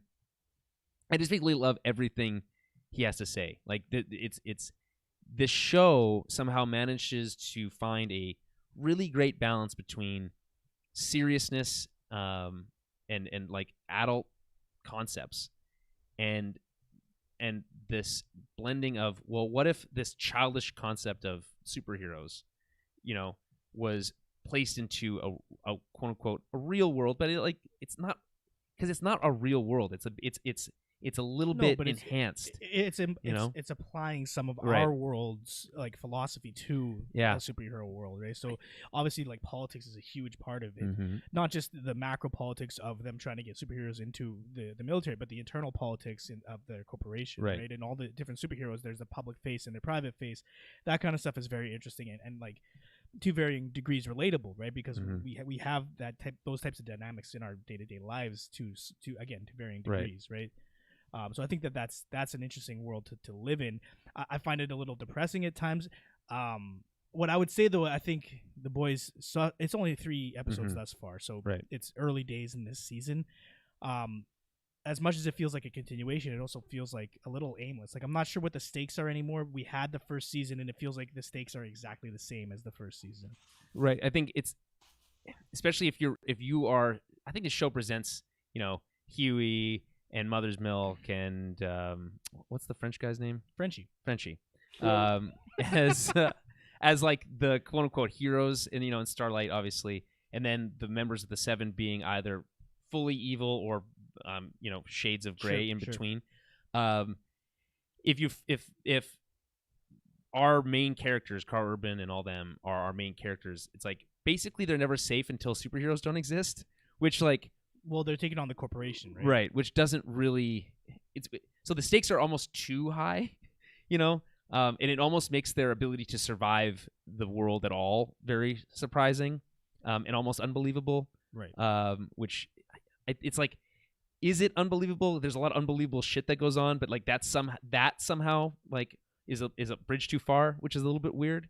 Well, it's the same problem you have with Superman. Like if you have a character like Homelander who ostensibly is Superman, he's unstoppable, right? Why wouldn't he just wipe them out? Just like snap his fingers and wipe them out. I mean, because he's a psychopath, right? Because he's like he toys with these people. I mean, know what I mean? I guess it's easy to use that as an excuse. It's the same. There's we had a conversation in the Slack or not the Slack, the Discord. Sorry, I got to get used to that.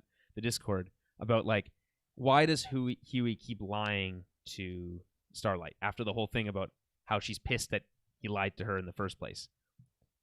How would you address that that question? Because I think for me, it's just like he's so traumatized. He says at one point that he's like he had basically everyone in his life has left him at some point. That he doesn't know how to really even react normally with humans anymore properly. But even that feels like kind of like a weak excuse for why that might be the case. What would you? Well, no, I mean, it comes down to trust, right? Like they have a relationship, and it's about how much are you willing to trust this person, how much are you willing to risk on this person, because it's a huge liability for both of them, right? Mm-hmm. It's Romeo and Juliet, like they're they're flirting with the enemy, right? Right. From each of their own factions' perspectives, at least. So that's what it's all about. It's about whether or not they trust each other, and if they can maintain that trust through all these, whatever's going on in the actual show. Yeah, I agree. It's a little weak, and that's what I mean, though, because those were the exact same dynamics in the first season. So it hasn't really changed or escalated in my mind. It's just more of the same, which is great. It's entertaining and it's funny and it looks really good too. I think. Yeah, it just hasn't really progressed. But again, only 3 episodes thus far. So. I do like the blended model, the release model. This is I didn't coin the term, and it's hardly original in any way, but like just obviously like the traditional model being week to week releases. First episode you only get 1 episode, and then every week after that one. And then the Netflix model being kind of like everything is dumped at once, you can watch the whole series. I did see a couple of people online upset that they didn't do that for The Boys. They didn't do that for the first season of The Boys. I don't know why they were expecting that for season 2. But I do like this blended model, which is, drop 3 episodes, get you invested, and then go week to week after that. And I'm totally kind of on board for that model. And I don't want to rehash this, but we've talked about how I think we're mostly fans of the week to week model for this type of stuff. And that's exciting. So yeah, we'll talk more about The Boys as it goes on. I think it's definitely it's a fun show. It's a fun world. There's interesting mystery. I do really enjoy the stuff with Homelander's son and Butcher's wife. I think that's an interesting mystery. There's a whole Truman Show situation going on there. I think that's really cool. So I'm interested to see how they explore that and that dynamic. And there's kind of like a nature versus nurture situation that I enjoy. So that'll be cool. But if you guys have any thoughts about The Boys, join us on Discord. There's a The Boys channel in the Discord. Leave your thoughts there. It's everything spoilers is allowed in there, so you can feel free to dish if you will. And again, those dank memes. You got to get those memes in there. Okay, and then last thing, I'm just gonna mention this one sentence. Ted Lasso is an Apple TV series about a American football coach who goes to coach a Premier League soccer team in England, and it is unbelievably delightful. It's very funny. And it's very heartwarming. It's basically a show about pure optimism in the face of cynicism, and it is just beautiful. I don't think there's 7 episodes so far. I think it's great. It's only half hour episodes. Well worth it. Very fun. Check that out. So that's what I've been watching. Anything that you guys have that want to recommend? Oh, and then also I didn't mention this earlier, but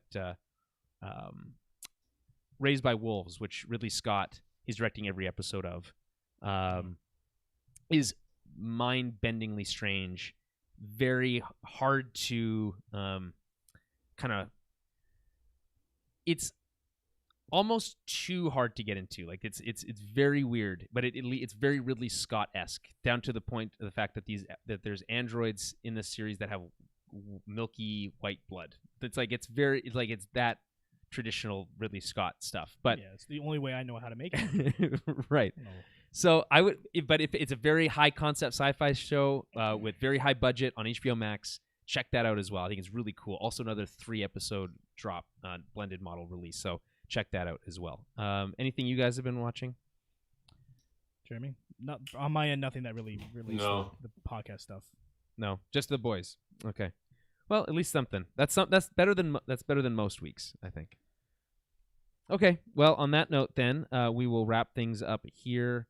Follow us on Twitter at Tower Babblecast, Facebook.com/TowerBabblecast, and head over to our website, TowerBabblePodcast.ca or TowerBabblePodcast.com or TowerBabble.ca, and then help the show, Patreon.com/TowerBabblecast.